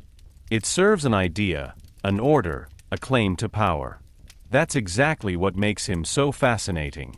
It is a masterpiece and an instrument of power at the same time. This makes the Hall of Mirrors not only the most famous centerpiece of Versailles, but also its most eloquent room. It tells of a king who saw himself as the center of the world, of a court that lived in the splendor of its surroundings, and of an era in which architecture served to make superiority visible and unforgettable. In the next chapter, the focus is now more on the people who inhabited this world. After the rooms and halls, the question arises as to what everyday life at court actually looked like and what rules, rituals, and constraints determined life in Versailles. Chapter 8: Everyday Life at Court, Life, Rules, and Etiquette. The Palace of Versailles was not only a place of architecture, political power, and royal splendor, but also a habitat for hundreds, at times even thousands, of people.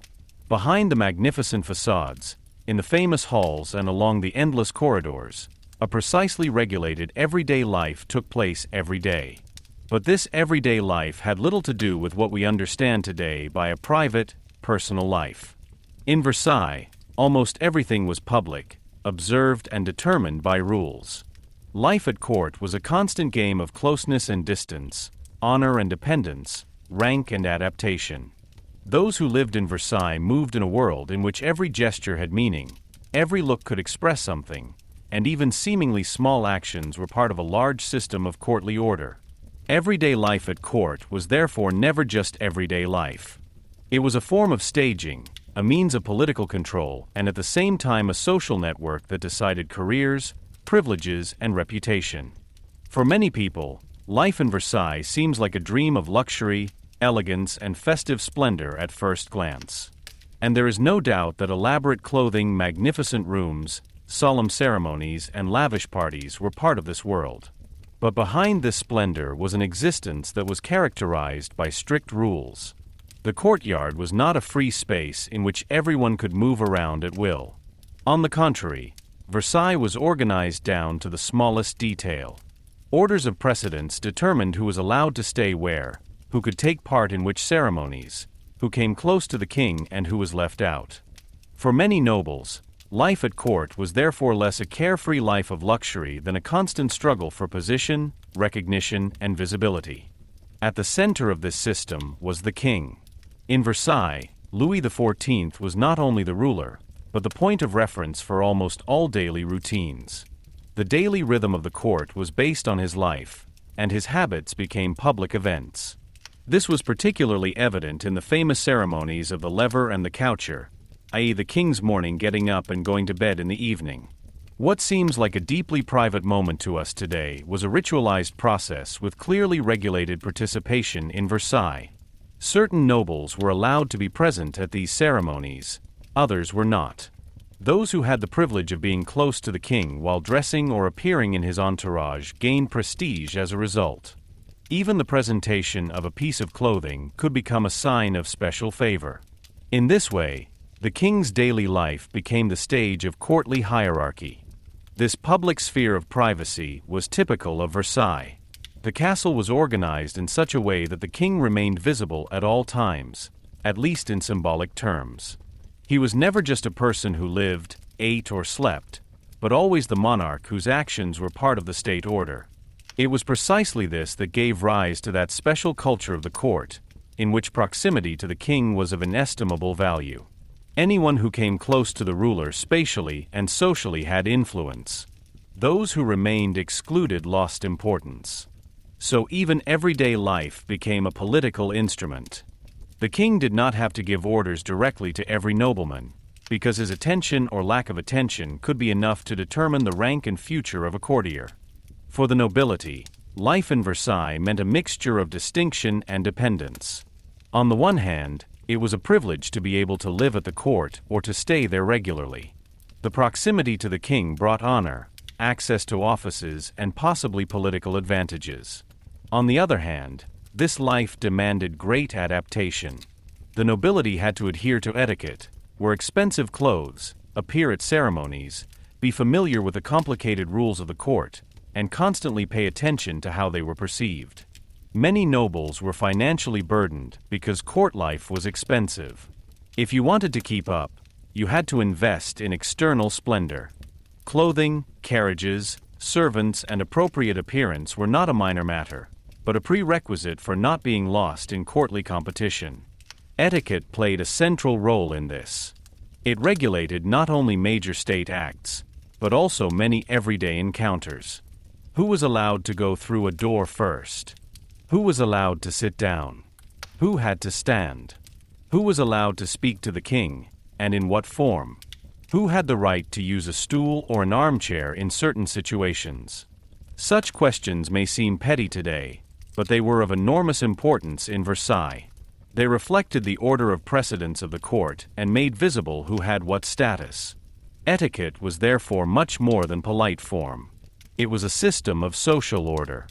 Violations could be embarrassing or even have serious consequences for a person's reputation. This constant regularity made life at court exhausting. Anyone who wanted to survive in Versailles had to be attentive, disciplined, and adaptable. Every step could be observed. Every carelessness could become a topic of conversation. Courtiers lived in a world of seeing and being seen. Clothing, posture, language, gestures, and relationships were accurately perceived. Rumors, intrigues, and subtle rivalries were part of everyday life. The competition for royal favor was omnipresent. Life at court was therefore not only magnificent, but also nerve-wracking. Behind the courtly smile and the elegant facade was often a silent struggle for influence and prestige. The court did not only consist of the high nobility. Many different people lived and worked in Versailles. In addition to princes, duchesses, counts, and ladies-in-waiting, there were servants, kitchen staff, musicians, civil servants, clergymen, soldiers, artists, craftsmen, and many others. The castle was a huge organism that only functioned because countless people performed certain tasks in it. The gleaming surface of the courtyard was supported by a complex everyday life that required a lot of work. Meals had to be prepared, rooms cleaned, clothes cared for, gardens maintained, and events organized. Behind the courtly world was thus a working world that was as real as it was often invisible. It is precisely this contrast between visible splendor and hidden toil that is one of the most revealing aspects of life in Versailles. While the nobility moved around in staterooms and struggled for closeness to the king, hundreds of servants made sure that everything worked. Many of them lived in modest circumstances within or near the castle. Their world was quite different from that of high court society, and yet the two were closely connected. Without servants, the courtly staging could not have existed. Versailles was therefore not only a place of representation, but also a machine of everyday life. Another important part of courtly life were meals. Food was not simply a private affair in Versailles either. The way in which food was eaten could itself become a public event. The king's meals in particular had ceremonial significance. There were fixed rules about who was allowed to be present and how food was served. To outsiders, it may seem strange that even the food of a ruler could be observed, but that was exactly the logic of Versailles. The king was to be visible, and his existence was to be embedded in orderly forms. In this way, even everyday needs became part of a symbolic order. Clothing was also of central importance in everyday courtly life.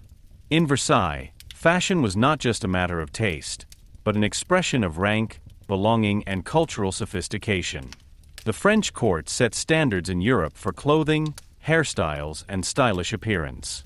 For both men and women, external appearance was of great importance. Fabrics, cuts, colors, lace, embroidery, and jewelry were part of a language of status. Those who did not dress appropriately risked not being taken seriously.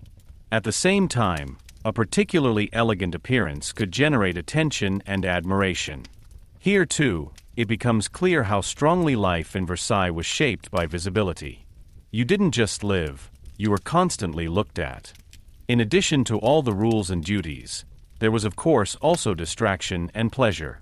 The court of Versailles was famous for its festivals, concerts, theatrical performances, hunts, walks, and games. Louis XIV understood very well that entertainment could be a means of rule. Festivals strengthened the cohesion of the court, offered the opportunity for staging, and kept the nobility busy. At the same time, they were an expression of cultural greatness. Music, dance, and theater were an integral part of courtly life. But even these pleasures were not free of rules. Who stood where, who was invited, who spoke or danced with whom, everything could have meaning. Even the festival in Versailles was never entirely apolitical. For women at court, the situation was particularly complex. Queens, princesses, ladies-in-waiting and noble ladies played an important role in courtly society. They, too, moved in a dense web of rankings, expectations, and observation. Beauty, appearance, origin, and relationships could decide their position. Many women exert indirect influence through personal proximity, conversations, networks, or mediation between people. At the same time, they were just as bound by the rules of etiquette as the men and had to assert themselves in a world in which every little thing was taken into account. Courtly life offered them visibility, but also dependence and constant evaluation. Despite all the splendor, life in Versailles was by no means always pleasant.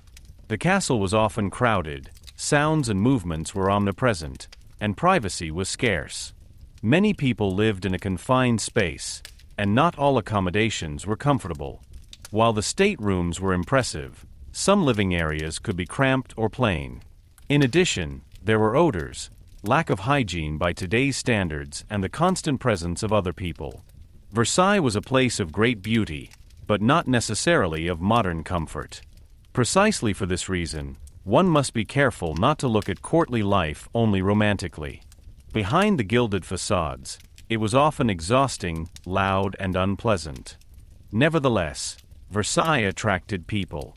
The reason for this was its unique position as a center of power and prestige.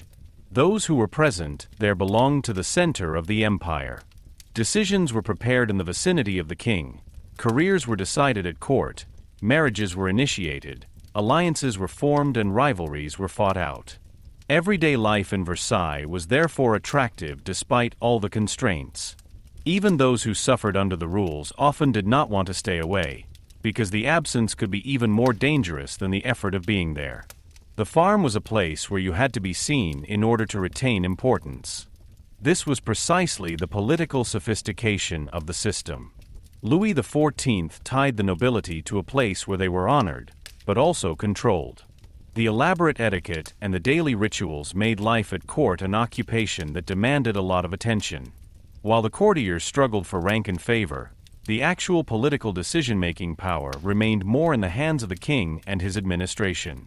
Versailles was thus not only a residence, but an instrument of rule. Everyday life at court was not only for representation, but also stabilized the entire monarchical system. Today, this world often seems fascinating and strange to us at the same time. Fascinating, because it was filled with splendor, beauty, and symbolic density. Foreign, because it functioned according to rules that strongly contradict our current understanding of private life, equality, and personal freedom. This is precisely why everyday life in Versailles is so historically interesting. He shows how closely power and way of life can be connected. In this castle, power was not only exercised in wars, laws, or state acts, but also in daily interaction, in ceremonies, looks, gestures, and approaches.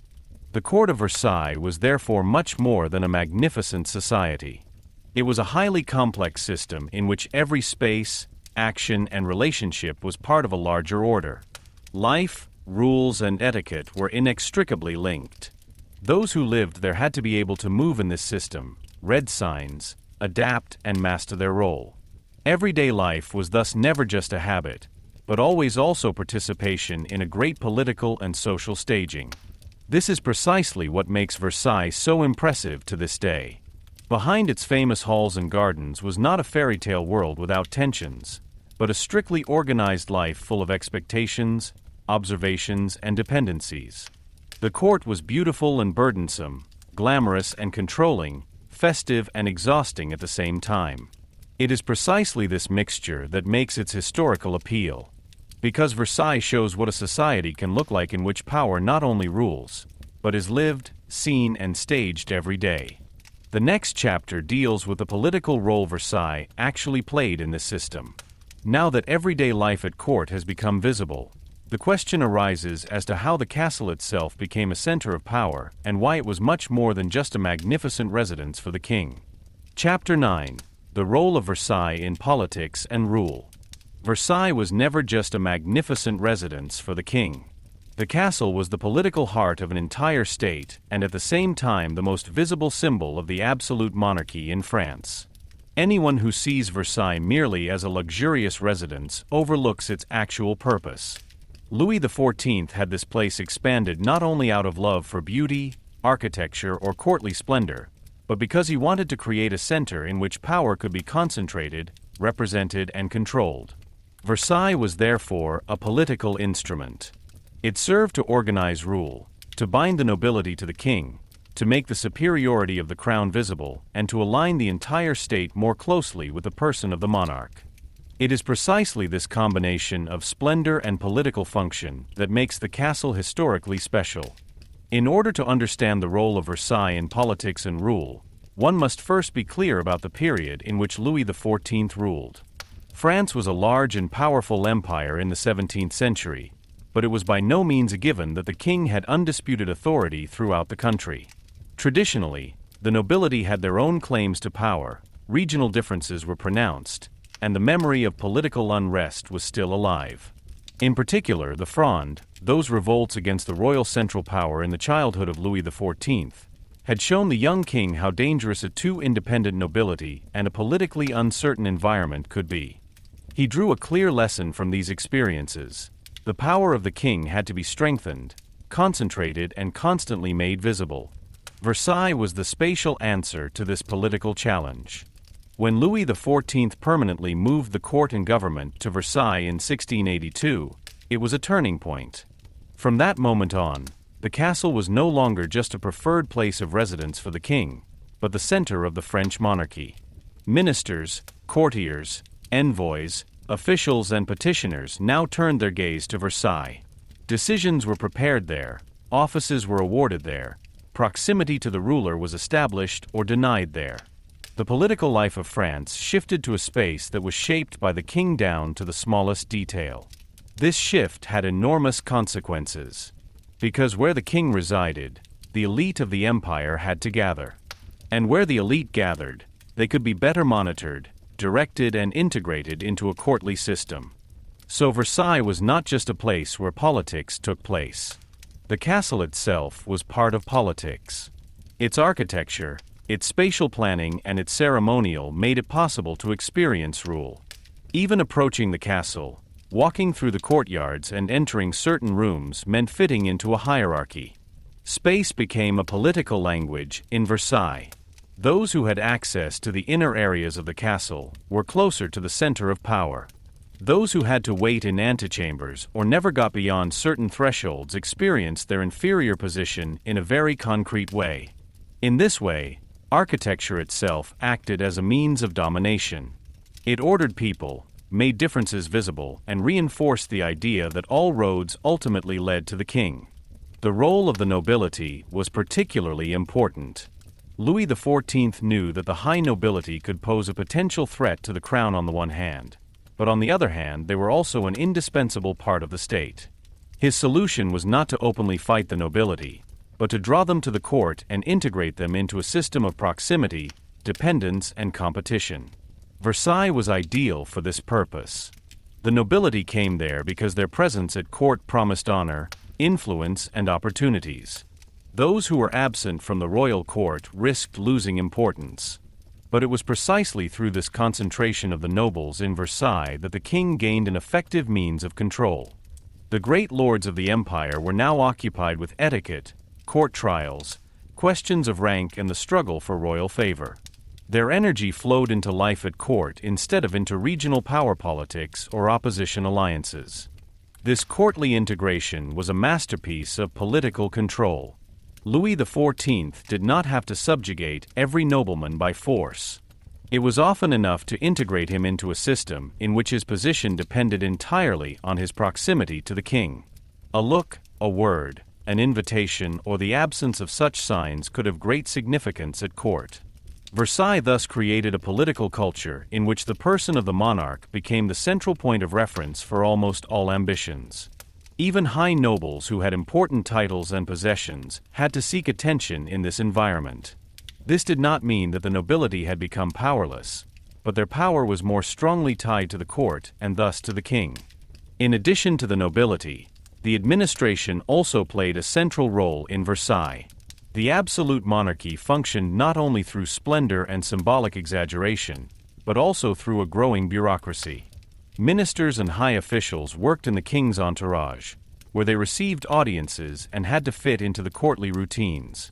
In Versailles, therefore, political government and courtly life merged in a special way. Decisions were not made in a modern ministry, separate from representation and ceremonial, but in a world in which personal proximity, courtly forms, and political power were closely intertwined. The castle was both residence and government headquarters, both a theater of power and a place of real administration. This connection had advantages and disadvantages. On the one hand, it strengthened the king's authority because everything was geared towards his person. Louis XIV could present himself as the center of the state, and this representation corresponded to the actual structure of power. On the other hand, this system made politics heavily dependent on personal relationships and physical proximity. Those who had access to the king could gain influence. Those who were excluded from the inner circle lost weight. Versailles was therefore not a neutral place of rational administration, but a sphere of power in which politics was always characterized by symbolism, rank, and court culture. The ceremonial in particular played a greater role than one might suspect at first glance. The strictly regulated processes at court not only served courtly elegance, but also had a political function. They made it visible that the king stood above everyone and that his surroundings had to behave according to clear rules. Ceremonies of getting up, eating, receiving, or celebrating were therefore an expression of an order in which each position was defined. In a society that paid close attention to rank and honor, this visibility of hierarchy was of enormous importance. The ceremonial stabilized the monarchy because it repeated daily what was supposed to apply politically, that the king was the center and that everyone else was in relation to him. Versailles was also a place of foreign policy self-expression. Foreign ambassadors, envoys, and visitors should recognize by looking at the castle and experiencing the court that France was a leading power in Europe. Architecture, festivals, art, and courtly splendor were therefore also instruments of diplomatic effect. Anyone who entered Versailles should not only understand the greatness of the French monarchy, but feel it. In a time when power was strongly conveyed via visible signs, this was of great importance. The castle thus served not only to secure its internal rule, but also to secure France's international reputation. It was a political showcase in which the monarchy presented itself in its most brilliant form. It should not be forgotten that this form of rule was based on a clear idea of kingship. Louis XIV understood his power as legitimized by God. In this way of thinking, the king was not simply a worldly ruler, but carried by divine order. Versailles helped to make this idea visible. The chapel, the religious ceremonies, the pictorial programs of the ceilings and halls, the sun as a royal symbol, and the constant exaltation of the person of the monarch added up to an overall picture in which rule appeared to be natural, glorious, and superior. Politics, religion, and art entered into a close connection in Versailles. It was precisely because of this that the palace seemed not only like a seat of government, but like the center of an entire world order. But as impressive and effective as this system was, it also had its limits. Versailles concentrated power, but at the same time it created distance. The court lived in a world of luxury and symbolic exaltation, while large parts of the population were preoccupied with completely different concerns. For many people in France, life in Versailles must have seemed far away, almost unreal. This distance was initially not an immediate problem for Louis XIV, whose authority was strong enough to hold the system together.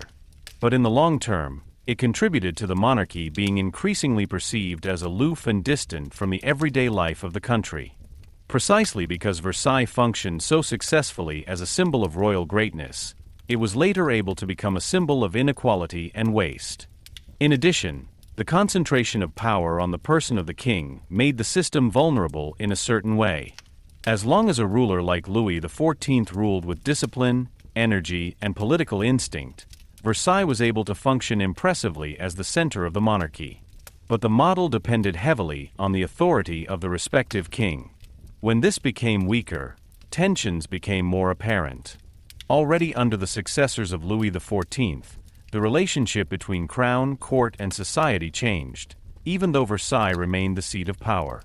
The castle was thus on the one hand an expression of the highest political centralization, but on the other hand it was also part of a system that could become rigid and cumbersome in the long term.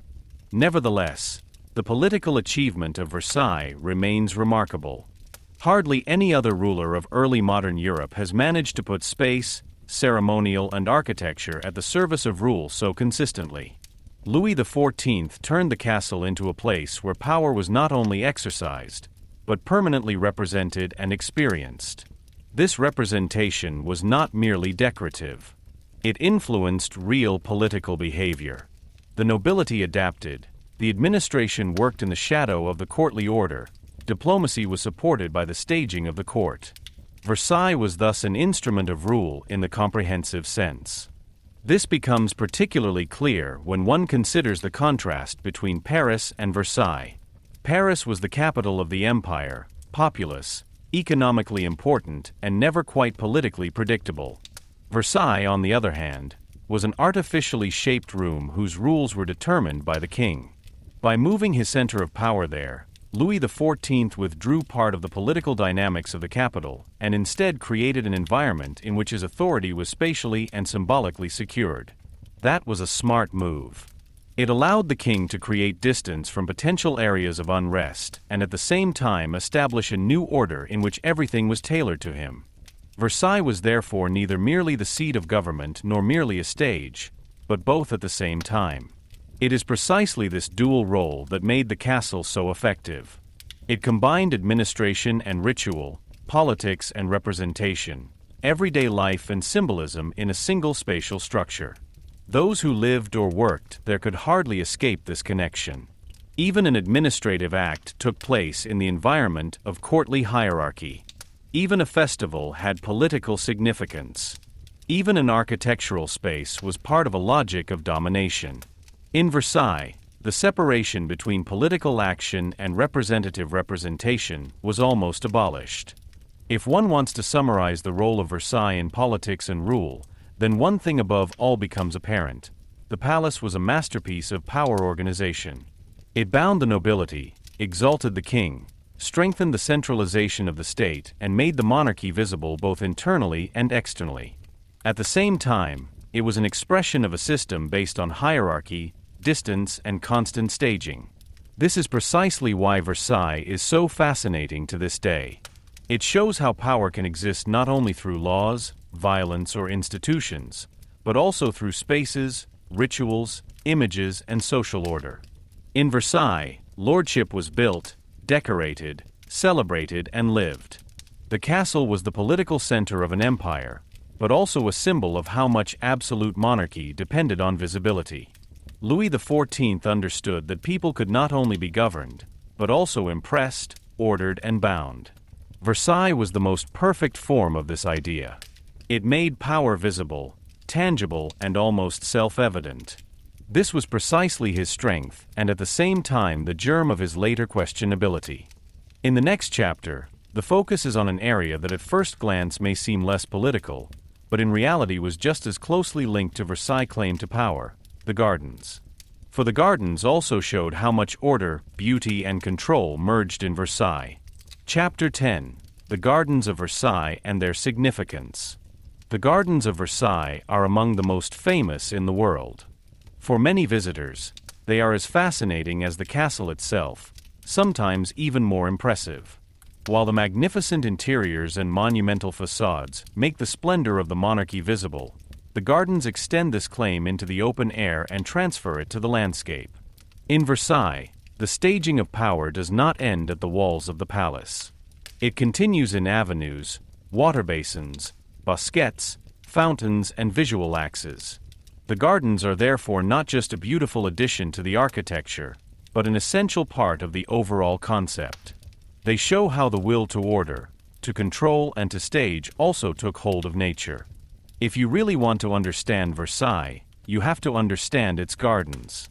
For they reveal in a particularly impressive way how closely beauty, power, and control were connected in this world. When Louis XIV had Versailles built into the center of his reign, it was clear from the outset that the palace should not be isolated. It needed an environment that corresponded to its rank and enhanced the impact of the architecture. André Le Notre, one of the most important garden artists of his time, was responsible for this. He developed the area around Versailles into a complex of unprecedented dimensions and of the highest design consistency. Le Notre was not simply a gardener in the modern sense, but a planner of landscapes, an architect of open space. His task was not to leave nature untouched, but to bring it into a form that corresponded to the king's ideas. This is how a garden was created in Versailles that was at once a work of art, a system of symbols, and a place of domination. The most striking feature of the gardens is their strict order. From the back of the castle, long axes unfold, leading the gaze into the distance. Paths, hedges, lawns, water basins, and rows of trees are designed to create geometric clarity and symmetrical harmony. This order is not a mere stylistic device, but an expression of political imagination. In Versailles, nothing should be left to chance. Just as courtly life was regulated and the state was to appear orderly under the direction of the king, so was nature. Garden art thus translated Louis XIV's thinking of power into a landscape form. Even trees, water, and paths became part of a symbolic order that spoke of control and overview. It is precisely in this mastery of nature that lies one of the deepest meanings of the Gardens of Versailles. In earlier times, nature was often something that was used, feared, or admired, but not shaped in every way. In Versailles, on the other hand, it was subjugated, shaped, and brought into a system that corresponded entirely to human planning. The earth was moved, terrain leveled, watercourses directed, trees planted and cut, bosquets created, and lines of sight established. Nothing was spontaneous or wild here. The garden was a sign that the king ruled not only over people, but symbolically even over nature. The landscape itself became a mirror of the monarchical order. The large central axis of the garden is of particular importance. It continues the order of the castle to the outside and creates a connection between architecture and landscape. When you look at this axis from the castle, you have the feeling that the space opens up endlessly and at the same time remains under control. The gaze is directed, the distance is grasped, and everything appears to be related to a center. This effect is by no means accidental. It was planned in such a way that the castle appears as the origin of the order. From there, the garden world unfolds like an extension of royal power. The eye experiences what the political idea claims, that everything starts from the king. A particularly impressive element of the gardens are the numerous water features. Basins, canals, fountains, and fountains give Versailles movement, splendor, and liveliness. Water was a sign of luxury in Baroque gardens because its mastery was technically complex. This was particularly true in Versailles. The huge facility required enormous amounts of water, especially when the fountains were in operation. To achieve this, technical solutions had to be developed that were among the most astonishing engineering achievements of the time. Pumping stations, pipes, and collection systems were built to make the water features possible. Precisely because water in this quantity and form was not a matter of course, it became a visible sign of royal potency. Every jumping well, every reflecting surface of water proclaimed that a ruler was working here who was able to put even natural forces at his service. The fountains of Versailles were not only technical wonders, but also bearers of symbolic meanings. Many of them depicted mythological figures, gods, heroes, or allegorical scenes. This imagery was carefully chosen. She referred to ancient models, to order, power, triumph, and sometimes directly to Louis XIV's self-portrayal as the Sun King. The famous Apollon fountain is a particularly good example of this. Apollo, the sun god, was closely linked to the image of the king. When this figure appears in the gardens, it is more than mere decoration. It is a symbolic extension of the royal self-dramatization. The garden thus became a space in which political message, mythological allusion, and aesthetic appeal were inseparably intertwined. In addition to the open axes and large bodies of water, the bosquets play an important role. These are artistically designed garden spaces bordered by hedges or rows of trees, which often create surprisingly different moods than the large main axes. In these bosquets there could be fountains, sculptures, small squares, or even rooms for performances and festivals. They almost looked like green rooms in the open air. It was precisely this alternation between open space and more intimate garden space that made the facility particularly varied. The bosquet invited visitors to stroll, discover, and linger. They were places of pleasure, but also part of the great staging. For they, too, were strictly planned and artfully arranged. Even where the garden seemed more playful or hidden, it remained an expression of human creative power. The gardens were not only a sight to behold, but were also the scene of courtly life. Walks, festivals, fireworks, concerts, and receptions took place in the gardens. Louis XIV loved to show his court there and to include the garden world in the courtly ceremonies. Especially outdoors, the size of Versailles could unfold in a different way. While the halls of the castle showed the splendor of the interiors, the gardens made it visible that this splendor spilled over into the landscape. Anyone who walked through the gardens with the king or in the vicinity of the court moved around in a space that offered relaxation, representation, and political symbolism at the same time. Nature was not experienced here as a contrast to the courtly world, but as its refined expression. It is also remarkable how strongly the gardens were designed with the view in mind. Versailles is a place of perspectives. Paths and axes guide the eye, water surfaces reflect the sky and the castle, heights and depths create staggered impressions. The garden was therefore not just an area to walk on, but a deliberately composed image. From certain points, particularly effective views emerged, which reinforced the impression of greatness and harmony. This work with perspective corresponds to Baroque thinking in general, in which perception should be directed and effect consciously created. The Garden of Versailles is therefore also an art of seeing. It challenges the gaze and at the same time shows it what it should see. This direction of the gaze is closely linked to the idea of power. Whoever masters perspective also masters perception, so to speak.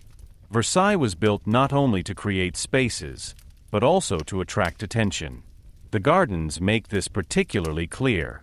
From the terrace of the castle, the world appears orderly, open, and manageable. The terrain looks like a landscape under control. It was precisely this visibility of order that was of great importance to Louis XIV. His rule should not appear chaotic or uncertain, but clear, harmonious, and self-evident. The gardens translated this desire into a form that could be experienced directly. Of course, the gardens were also a tremendous financial and organizational achievement. Thousands of workers were busy for years with earthworks, planting, construction work, and maintenance. The terrain had to be leveled, moorland had to be drained, and huge quantities of material had to be moved. In addition, there was constant care. A garden like Versailles only remained impressive if it was continuously maintained. Hedges had to be cut, paths maintained, water systems repaired, and plants replaced. So behind the seemingly effortless elegance was enormous work. The garden was a work of art, but also a permanent task. This shows once again that Versailles was a world whose splendor was based on enormous effort. At the same time, the gardens embodied an ideal of beauty that was characteristic of the 17th century. Beauty was not seen in wildness or untouchedness, but in order, measure, harmony, and clarity. The ideal garden was intended to show that nature could only reach its highest form through the creative intervention of man. From today's perspective, this may seem unusual, because we often appreciate nature precisely where it appears free and not very ordered. In Versailles, however, a different understanding prevailed. The tamed, orderly nature was considered an expression of culture, reason, and greatness. The garden was thus not only a decorative space, but also a mirror of the worldview of its time. This worldview was closely linked to the position of the king. Louis XIV did not just want to live in a beautiful castle, but in a place that embodied his superiority in all parts. The gardens played an indispensable role in this. They showed that his power extended far beyond walls and halls. Wherever the gaze fell, one encountered order, measure, and design. Nature had not simply existed, but had been put at the service of an idea. This idea was that rule not only enacts laws or wages wars, but shapes a world. In Versailles, this idea was particularly visible. The gardens had another function. They gave the castle breadth and depth. Without the gardens, Versailles would still be a great building, but its effect would be different. It is only the opening into the landscape, the extension of the axes, and the connection between architecture and garden that create the special grandeur that makes Versailles so unique. The castle does not end at its rear facade. It continues in the garden world. This creates the impression of an almost limitless area of rule. This was aesthetically impressive and politically effective at the same time. To this day, the Gardens of Versailles exert a strong fascination. Visitors often experience it as a place of extraordinary beauty, peace, and space. At the same time, you can still feel that this beauty has not grown naturally, but is the result of a strict order. That's exactly what makes it so appealing. The gardens are at once art and nature, freedom and control, pleasure and symbol. They invite you to marvel, but they also tell of a system that wanted to bring everything under a central order. In them, the spirit of Versailles is perhaps even particularly clear, because it becomes visible here that the court's claim to power extended to the design of the landscape. If one wants to sum up the importance of the gardens, then one thing above all becomes apparent. They were an indispensable part of the monarch's self-presentation. They made it clear that the king did not only inhabit one building, but ruled, ordered, and embellished an entire world. The Gardens of Versailles were therefore neither just a recreational space nor just a backdrop. They were a political landscape, a symbol of royal creative power, and a masterpiece of Baroque garden art at the same time. This is precisely where its lasting significance lies. They show how closely nature and rule, aesthetics, and politics were intertwined in Versailles. If you walk through these avenues, walk past the fountains, or look over the axes from the palace facade, you will not only see a beautiful garden.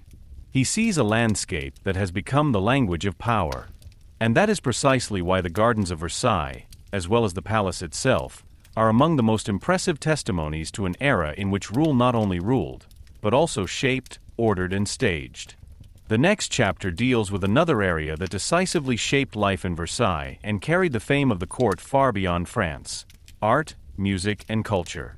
For Versailles was not only a political center and a place of orderly splendor, but also a stage on which the cultural greatness of the kingdom was to unfold. Chapter 11: Art, Music, and Culture at the Court of Versailles. Versailles was not only a political center and a place of royal power, but also a cultural powerhouse of extraordinary importance. Anyone who sees the castle only as the residence of the king sees only part of its historical role. For Versailles was at once a stage, studio, concert hall, theater space, and symbol of a cultural policy that was consciously promoted and controlled under Louis XIV. Art, music, and culture were not just decoration or pleasant entertainment here. They were an essential part of the rule. They were to increase the king's fame, make France appear as Europe's leading cultural nation, and transform the court into a world in which beauty, order, and splendor underlined the monarchy's claim to power. This is precisely why Versailles is not only architecturally impressive, but also culturally of unique importance. Louis XIV understood very early on that power is not secured by laws, armies, and political decisions alone. Domination also had to be visible, audible, and admirable. Art and culture offered him ideal means for this. A painting could glorify the king, an opera could celebrate his greatness, a ballet could make him appear as the center of the courtly world, and a festive reception could convey his superiority more impressively than many words. Under Louis XIV, culture was therefore not only promoted, but specifically placed at the service of the monarchy. Versailles became the most important place of this development. There, political representation and cultural appeal were combined in a way that had a lasting impact on Europe. A central feature of cultural life in Versailles was the close connection between art and staging. Many works of art, performances, and decorative programs did not primarily serve individual self-expression or purely aesthetic enjoyment, as we often understand it today. Rather, they had a function within the courtly system. They were supposed to exalt the king, make the court appear glamorous, and convey an image of France that was characterized by greatness, harmony, and superiority. This was not about a raw demonstration of power, but about refinement. It was precisely the elegance, order, and sophistication of art that made it so effective. They transformed power in culture and culture into an instrument of domination. This was particularly visible in the visual arts. The halls, galleries, and apartments of Versailles were richly decorated with paintings, sculptures, reliefs, and decorative programs. These works of art were not a random collection of beautiful pieces, but part of a thoughtful whole. Charles Le Brun played a key role in this. As the leading painter and decorator of the court, he had a decisive influence on the visual appearance of Versailles. His ceiling paintings, wall decorations, and allegorical programs depicted Louis XIV as a victorious, wise ruler supported by divine order. Mythological figures, ancient models, and personified virtues were used to ennoble the image of the king and elevate it to an almost superhuman sphere. It was precisely this combination of ancient symbolism and current rule that was typical of the art in Versailles. The court liked to refer to the world of the Roman emperors, the Greek gods, and the classical virtues. That had a clear purpose. Louis XIV was not to appear as a mere political actor, but as a ruler of world historical rank. By relating him to Apollo, to heroes of antiquity, or to allegorical figures of glory and order, an image of monarchical greatness emerged that reached far beyond the concrete present. Art thus became a language that ennobled and at the same time legitimized power. Sculpture also played a major role in Versailles. In the interiors, in front of the facades, and especially in the gardens, one encountered countless figures from mythology and history. These sculptures not only adorned the space, but also told stories and created meanings. They connected the world of the court with the world of symbols. A fountain was then not only a fountain, but at the same time a reference to ancient myths, to royal virtues, or to the Sun King himself. This symbolic charge created a cultural environment in which everything combined to form a grand narrative, the narrative of France as the empire of splendor and Louis XIV as its radiant center. In addition to the visual arts, music was a crucial part of life in Versailles. The court of Louis XIV was famous for its musical splendor, and music was part of daily and festive life. It was heard at church services, receptions, balls, theater performances, evening entertainments, and large festivals. In Versailles, music was never just a background. It was part of the courtly atmosphere and an expression of cultural greatness. It ordered moods, gave shine to ceremonies, and made events even more impressive. Precisely because the court was so much based on staging, music was indispensable. It could increase solemnity, underline dignity, and create community. A particularly important name in this context is Jean-Baptiste Lully. He was one of the most important composers at the court of Louis XIV and had a lasting influence on the French music of his time. Lully created works that were precisely tailored to the needs of the court. He composed for ballet, opera, and courtly festivals and masterfully understood how to combine music with representation. Louis XIV himself had a strong interest in dance at a young age and even appeared in courtly ballets. This shows how closely the king identified himself with the cultural world of Versailles. Dance and music were not merely entertainment for him, but means of royal representation. In ballet, the ruler could symbolically place himself at the center of the order, for example in the role of the sun. In this way, even body art became a component of monarchical staging. The courtly ballet was of particular importance in Versailles. It combined music, movement, costume, stage, and symbolism into an overall experience. The performances were often elaborately designed and full of mythological or allegorical allusions. They served not only for pleasure, but also to illustrate rank, harmony, and political order. When dancers moved in precisely rehearsed figures, it also reflected the ideals of the court: discipline, elegance, control, and beauty. It was precisely in this combination of art and order that the special power of such performances lay. The court was not only magnificent, but also a cultivated and dominated world. The theater also flourished in Versailles. France experienced a cultural heyday in the 17th century, and playwrights such as Molière, Racine, and Corneille are still closely associated with this epoch today. Her works were appreciated at court, and some were performed in close connection with courtly life. Molière in particular played an important role in the entertainment culture of Versailles. His plays combined wit, powers of observation, and stage effect, and they could both delight and reflect social conditions. The fact that a king like Louis XIV promoted a playwright like Molière shows how important cultural brilliance was to him. Versailles was not only to be a political leader, but also to set literary and artistic standards. The festivals in Versailles were the culmination of this cultural world. They combined music, theater, dance, fireworks, garden art, and courtly presence to create overall events of enormous impact. Such festivals were often elaborately prepared and were intended to impress visitors as well as entertain the court. They transformed Versailles into a world of wonder.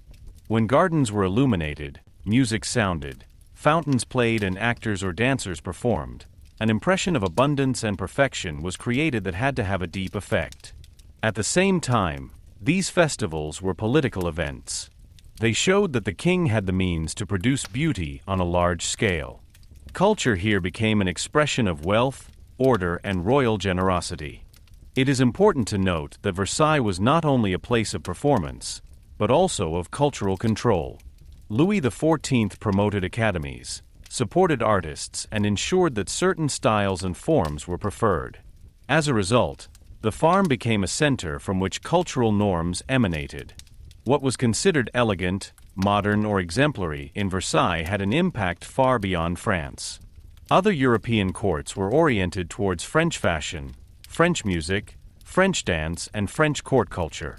Versailles thus became a cultural model for the whole of Europe. The radiance of the castle was therefore not only based on its walls, but also on the culture that arose and was spread in them. This cultural leadership role also had to do with language. At the court of Versailles, French became increasingly important as the language of diplomacy and high society. France appeared to many European elites as a benchmark for taste, politeness, and stylish living. This also showed the effect of Versailles. The castle was not only a place where culture was consumed, but a center from which cultural models emanated.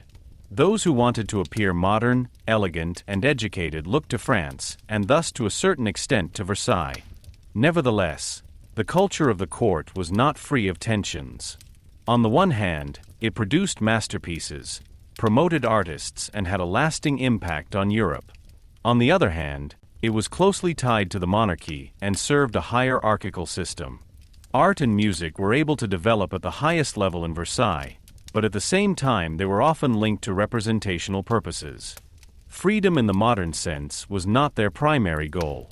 Rather, they were intended to express order, greatness, and the glory of the king. This makes the culture of Versailles impressive and ambivalent at the same time. She was great, but never completely neutral. She was beautiful, but always functional in the service of power. This is precisely where its historical peculiarity lies. Versailles shows how art and power can reinforce each other. The king used culture to elevate his position, and his promotion gave culture means, space, and visibility that it might not have had elsewhere. This combination gave rise to a world of extraordinary splendor and impact. Ceiling paintings, operas, ballets, theater performances, and festivals were not just decorative accessories, but central components of the courtly order. Versailles was therefore as much a cultural theater as a political center. To this day, this heritage shapes our image of Versailles. When we think of the castle, we think not only of walls and mirrors, but also of music, courtly dances, magnificent performances, and the elegance of an entire era. This is because Versailles did not simply house culture, but staged culture. It was a place where artistic beauty was charged with political significance. Every sound, performance, and artwork helped to make the world of the court seem special. This makes it clear that art, music and culture were not a minor matter in Versailles. They were part of the core of the project. Louis XIV wanted to present France not only as a strong monarchy, but also as a radiant cultural nation. Versailles became the most visible expression of this claim. Not only political images were created there, but also cultural standards. The castle was a place where power turned into beauty, and beauty in turn magnified power. The next chapter focuses on a person who is still closely associated with Versailles today, and whose name has become almost as famous as the palace itself, Marie Antoinette. With it, the view of Versailles also changes, because under it courtly life once again shows itself from a different, more personal, and at the same time more conflictual side. Chapter 12: Marie Antoinette and Life in Versailles in the 18th Century. When you think of Versailles today, another name comes to mind almost immediately. In addition to Louis XIV and the image of the Sun King, Marie Antoinette. Hardly any other personality is as closely associated with the later history of the castle as the Austrian Archduchess, who became Queen of France and continues to arouse admiration, sympathy, criticism and legends in equal measure today. It also changes the view of Versailles. For while the palace under Louis XIV appears above all as a strictly ordered center of absolute power, in the 18th century a different side of the courtly world emerges. More personal, more sensitive, sometimes more playful, but at the same time more exciting and contradictory. Life in Versailles was no longer just the shining expression of an undisputed monarchy, but increasingly also a scene of growing distance between court and society. Marie Antoinette in particular embodies this development in a special way. Marie Antoinette was born in Vienna in 1755 as the daughter of the Habsburg ruler Maria Theresa. Her origins were not only important in her family, but also politically. Her later marriage to the heir to the French throne was part of a great dynastic union between two formerly rival powers, Austria and France. Such marriages were not unusual in the European nobility. They did not primarily serve personal love, but to stabilize political relations. When the young Archduchess came to France in 1770 to marry the future Louis XVI, she entered not only a new family, but a political and cultural world that was very different from her origins. Versailles became the new center of her life, but also a stage on which she was observed, evaluated and fitted into courtly expectations from the very beginning. Even as Dauphine, i.e. as the wife of the heir to the throne, Marie Antoinette had to learn to move within the complicated rules of the French court. Versailles was still a place of strict etiquette in the 18th century, even if the atmosphere had changed in some respects compared to the time of Louis XIV. The publicity of courtly life, the ceremonies, the questions of rank and the constant observation continued to be an integral part of everyday life. For a young woman who came from a different court culture and was also very young, this meant an enormous burden. Every step was observed, every gesture interpreted, every preference discussed. Marie Antoinette was not just a young woman who had to settle in. She was a future queen whose behavior had political and symbolic significance. This is one of the reasons why its history is so closely linked to Versailles. The castle was not only a place of residence for them, but also a space of permanent publicity. Like previous queens, she lived in an environment in which much of what would be private today belonged to courtly rituals. Their clothes, their friendships, their behavior, their pregnancies, and even intimate areas of life became part of the public interest. This was not unusual in the court system of Versailles, but for Marie Antoinette it became a problem in a special way. Because she did not always meet the expectations placed on a French queen. To some, she seemed too lively, too carefree, too playful, or later too independent. What could be seen by sympathizers as naturalness or charm quickly appeared to their critics as recklessness or a lack of royal dignity. When Louis XVI ascended the throne in 1774 and Marie Antoinette became queen, she finally moved to the center of the courtly world. But it was precisely during this time that the view of the monarchy also changed. The 18th century was characterized by new intellectual currents. The ideas of the Enlightenment gained influence, criticism of traditional hierarchies increased, and a growing public interest in questions of reason, justice, and social order emerged. Versailles remained a place of splendor, but this splendor had an increasingly ambivalent effect on many people. What had previously aroused admiration could now also appear as a waste and out of touch with reality. Marie Antoinette fell into this mood. She became a projection figure for hopes, prejudices, and fears that went far beyond her person. In her daily life in Versailles, Marie Antoinette was apparently looking for ways to at least partially escape the pressure of the court. This is precisely where their role differs from that of Louis XIV, who consciously used public ceremonial court life as an instrument of rule. Marie Antoinette felt that many aspects of this courtly world were more of a burden. She was looking for more privacy, more ease, and more personal freedom than traditional life in Versailles actually allowed. This longing also explains why she identified particularly with smaller, more intimate retreats, such as the Petit Trianon, which became her preferred place to stay. There she was able to move in a narrower circle, partially escape the constraints of the big courtly stage, and try out a different form of life. This search for retreat and a more personal existence is one of the most interesting pages of its history.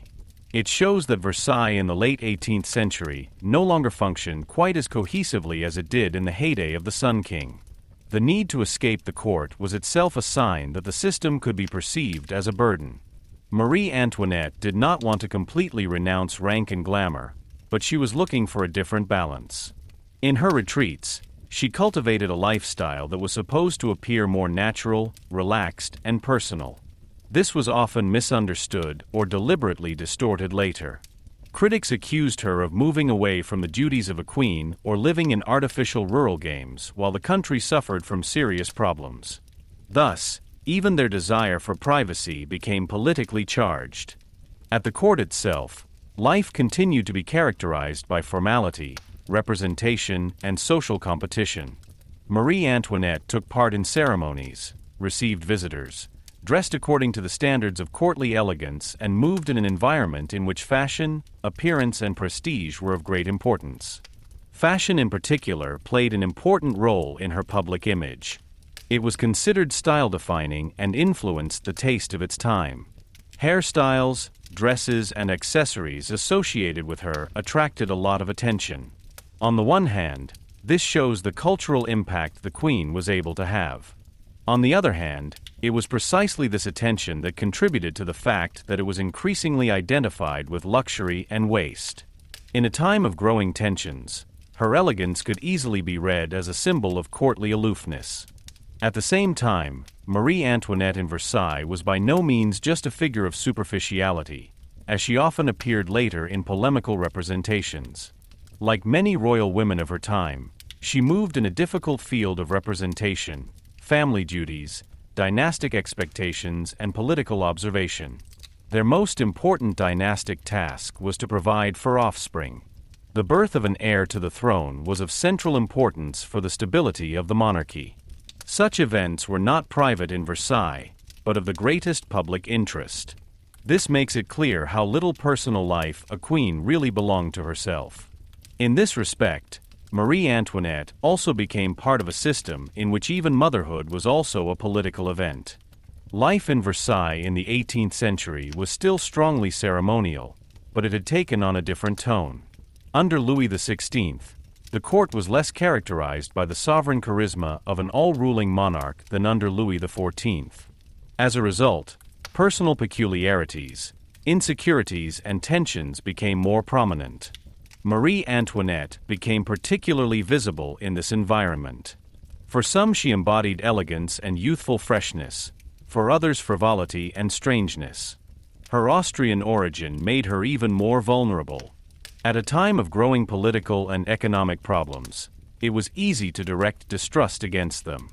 In the public imagination, the Queen increasingly became the Austrian, a foreigner who was accused of bad influence, waste, or lack of attachment to France.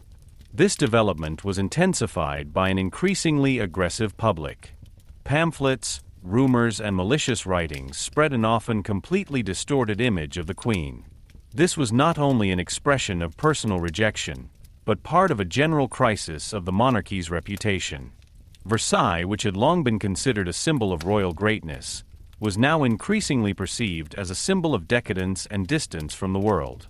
Marie Antoinette was at the center of this change in perception. Her life in the castle was no longer only admired, but increasingly viewed critically and hostilely. Thus, her person shows particularly clearly how the importance of Versailles changed in the course of the 18th century. Nevertheless, Versailles remained a place for Marie Antoinette that she tried to shape in her own way. Her preference for music, theater, smaller parties, and tasteful retreats shows that she was not just a passive figure of the court.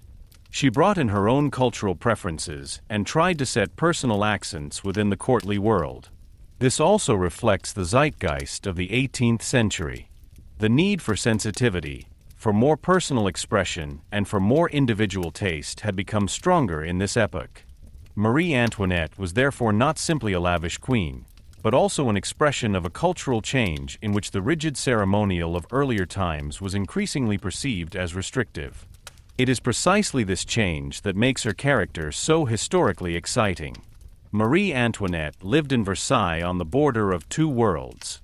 On the one hand, it was part of the old courtly order with all its rules, rituals, and hierarchies. On the other hand, it already embodied new needs for privacy, feeling, and a more personal lifestyle. But this new side of the queen could not unfold unencumbered within the political system of Versailles.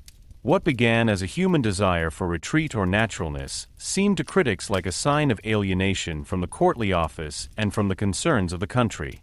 Thus, it was precisely the attempt to evade the burden of representation that became a political problem.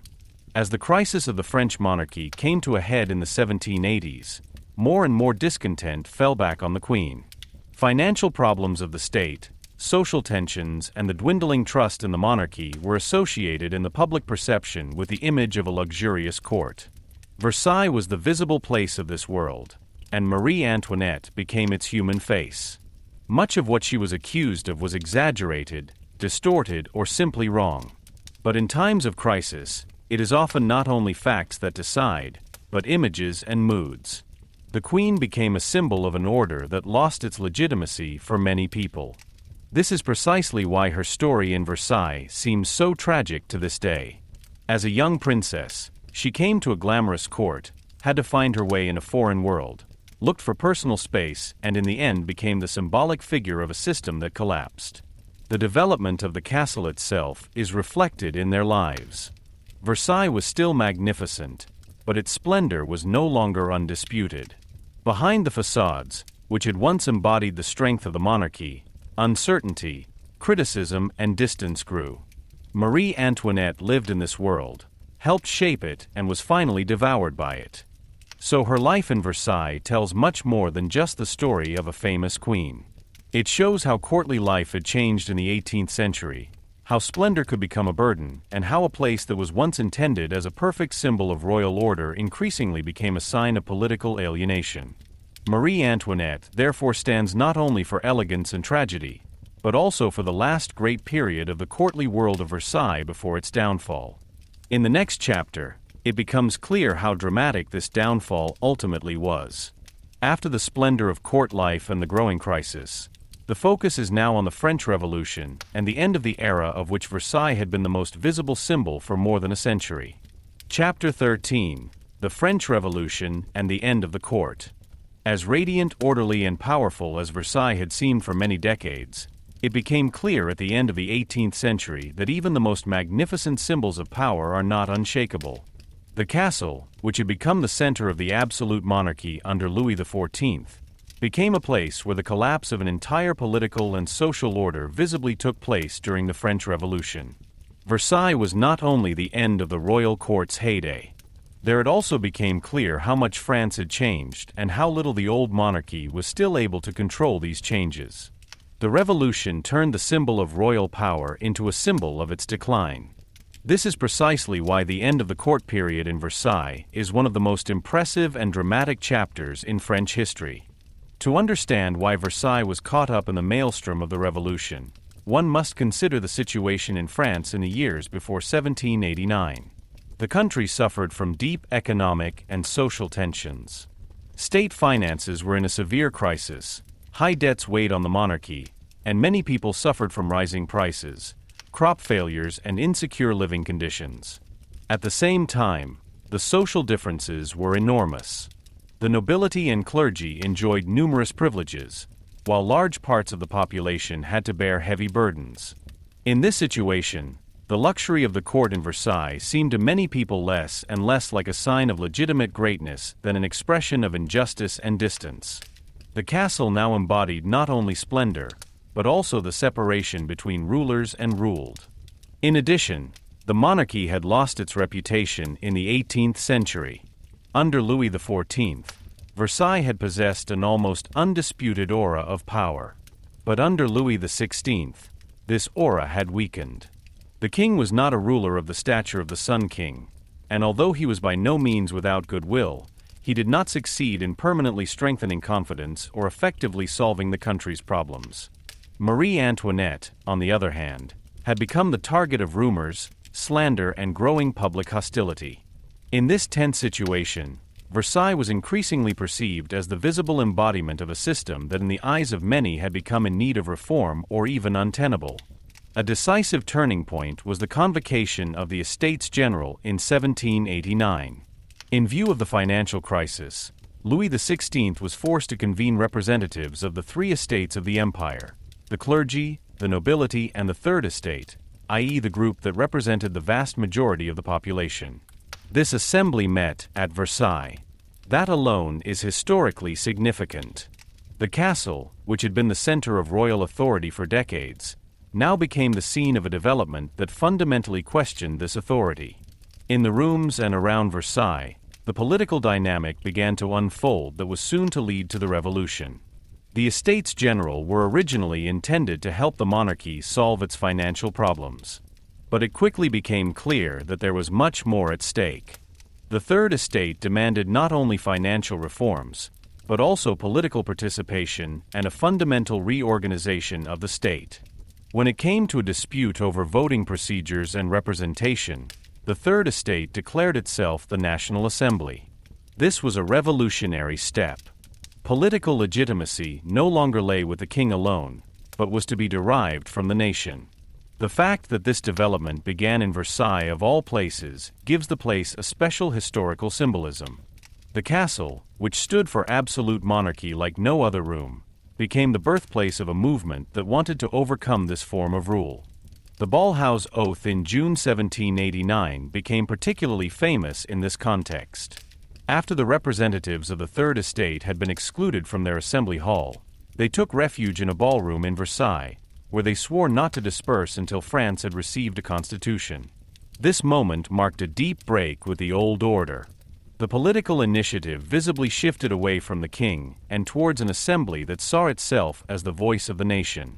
Versailles was thus not only the scene of court life, but suddenly also the stage for revolutionary self-assertion.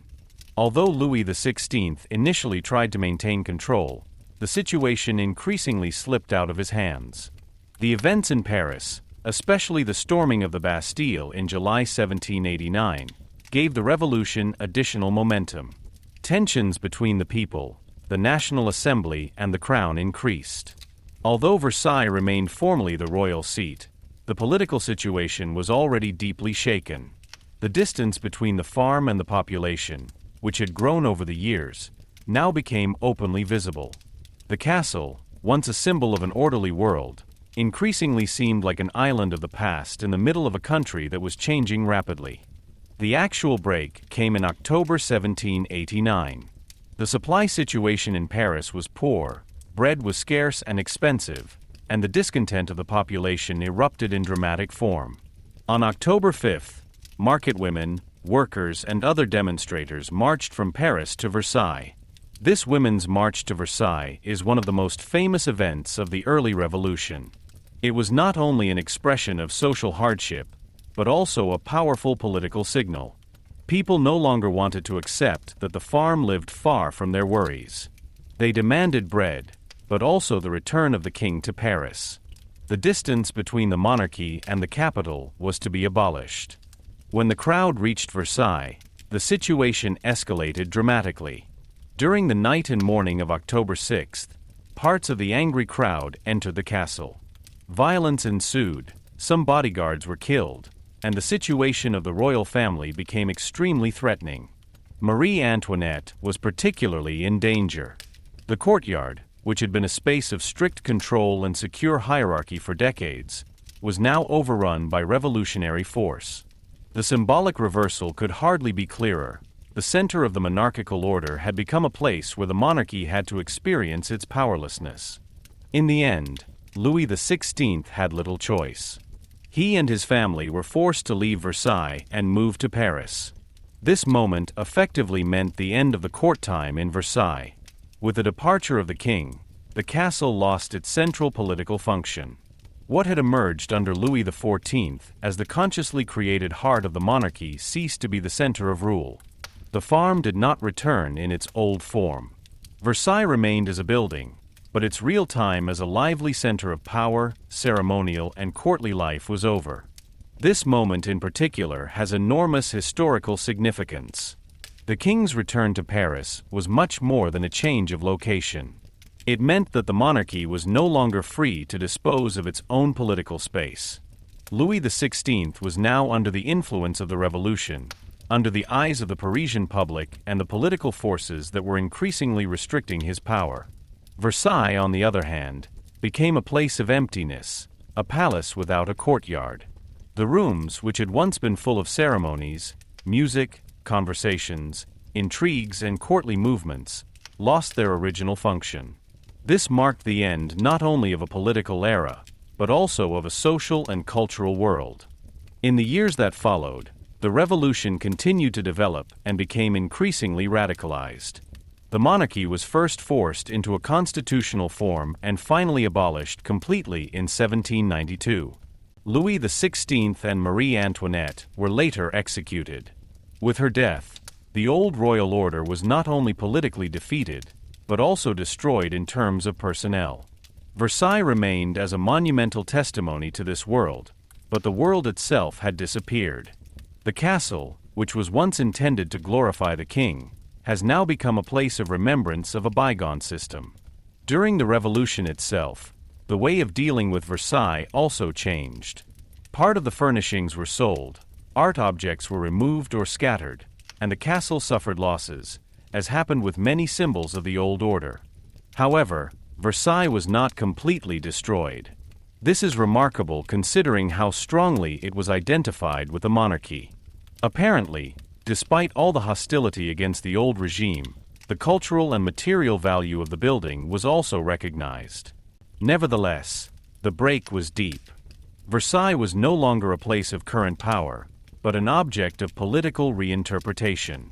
The end of the court period in Versailles therefore marks more than just the end of a residence function. It stands for the end of an entire life form. For over a century, the chateau had been the space in which the French monarchy staged itself, where the nobility was tied to the court and where political rule was visible through architecture, ceremonial, and everyday life. With the revolution, this world disintegrated. Their rituals lost their meaning, their hierarchies were attacked, their symbols were reinterpreted. Versailles went from being the center of the state to a relic of the past. This is precisely where its special historical power lies. The castle shows not only the culmination of absolute monarchy, but also its transience. Nothing makes this clearer than the contrast between its original destiny and its fate during the Revolution. What was intended as an expression of unwavering royal power turned out to be vulnerable in the end. The large halls, the orderly courtyards, the Hall of Mirrors, the gardens and the apartments could not prevent the political reality from changing. Versailles remained beautiful and monumental, but its function was broken. It is important to emphasize that the revolution was not simply the work of spontaneous anger. It had deep social, economic, and political causes. But Versailles became a particularly strong symbol in this process. It stood for everything that many people criticized about the old order: privileges, distance, the luxury of representation, and the concentration of power in the hands of a few. In this sense, the end of the court period was also a symbolic act. The revolution deprived the monarchy of the space in which it had presented itself most brilliantly. Today, This collapse seems almost inevitable to us when we look back at history. But for the people who lived, worked, or made political decisions in Versailles, it must have been tremendously drastic. An entire system of thought, life, and social order lost its validity. Spaces that had been considered the center of the world for generations suddenly became silent witnesses of a lost era. It is precisely this change that gives Versailles a special depth to this day. The castle is not only beautiful, but also historically harrowing. It tells of rise and fall, of power and powerlessness, of splendor and fragility. The chapter of the Revolution therefore shows particularly clearly why Versailles is far more than a magnificent building. It is a place where a historical turning point is condensed in a unique way. Here absolute monarchy was made visible, and here it was also shown that even the strongest symbols of rule do not last forever. The end of the court period was the end of a political model, but not the end of the history of Versailles. The castle remained in existence and was to receive new meanings in later centuries. The next chapter is therefore about how Versailles continued to live after the fall of the monarchy, how it changed from a royal center of power to a museum and world-famous visitor magnet, and why it is still considered one of the most important cultural monuments in the world today. Chapter 14: Versailles Today Museum, Tourist Magnet, and World Heritage Site. After the end of the monarchy and the dramatic break of the French Revolution, Versailles could have been forgotten or left behind as a mere relic of a bygone era. But the opposite has happened. The castle lost its original function as a center of royal rule, but it was precisely this that began a new chapter in its history. A place of the farm gradually became a place of remembrance, culture, and national and international historical preservation.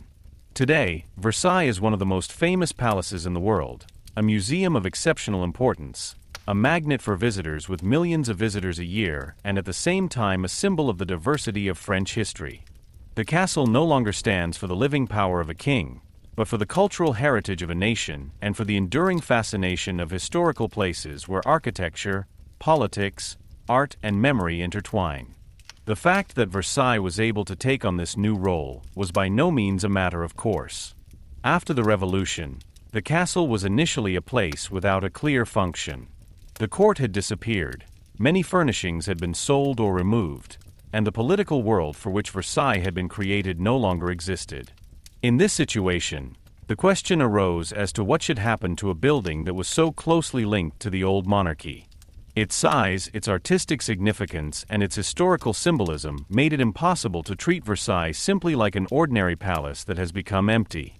At the same time, it was difficult to find a new sense of a place that was so strongly influenced by the past. In the 19th century, a new perspective gradually began to assert itself. Versailles was no longer seen as the residence of a deposed royal family, but as an important monument to French history. A particularly important step in this direction took place under King Louis Philippe, who established the Museum of the History of France in the castle in 1837. This decision was of great symbolic importance. Versailles was no longer to stand only for the monarchy of Louis XIV or for the courtly life of the Ancien Regime, but to represent the history of France in all its breadth. The new purpose of the castle was therefore to preserve national memory and to place different epochs, rulers, wars, and political developments in a larger historical context.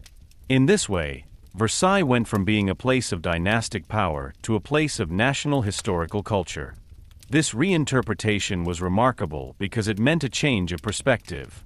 The castle was not destroyed, although it was a symbol of the old order. Nor was it simply conserved as if it were a disused monument with no reference to the present. Instead, it was given a new function based on memory, education, and cultural identity. This is precisely an important reason for its continuing importance today. Versailles became a place where the past is not only preserved, but told.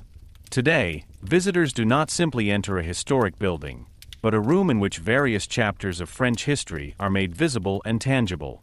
Over time, Versailles developed more and more into a museum in the modern sense. Restorations, scientific research, inventories, and the recovery of historical furnishings played an increasingly important role. The aim was not only to secure the existing buildings, but also to make the original effect of important rooms, galleries and garden areas tangible again as far as possible. That was an enormous task. A palace like Versailles is not a single hall or a manageable building, but a complex ensemble of architecture, interior design, garden art, outbuildings, and historical layers. Its preservation therefore requires constant attention, high financial resources, specialized experts, and a long-term cultural policy strategy. Today, Versailles is a place where monument protection, research, and public communication work closely together.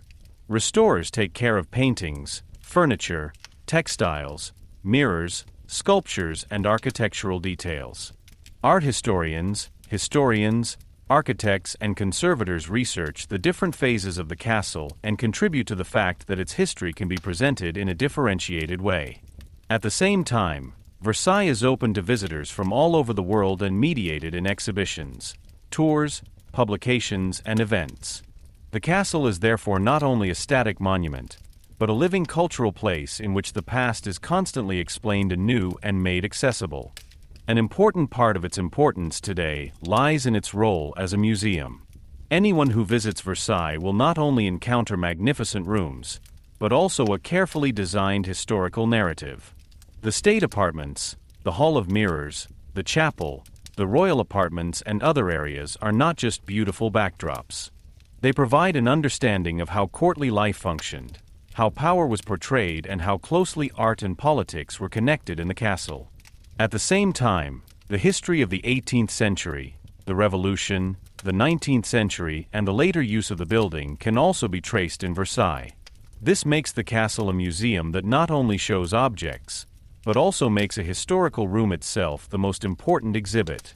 Dies Qualitat macht Versailles zu einem außergewöhnlichen Erlebnis für Besucher.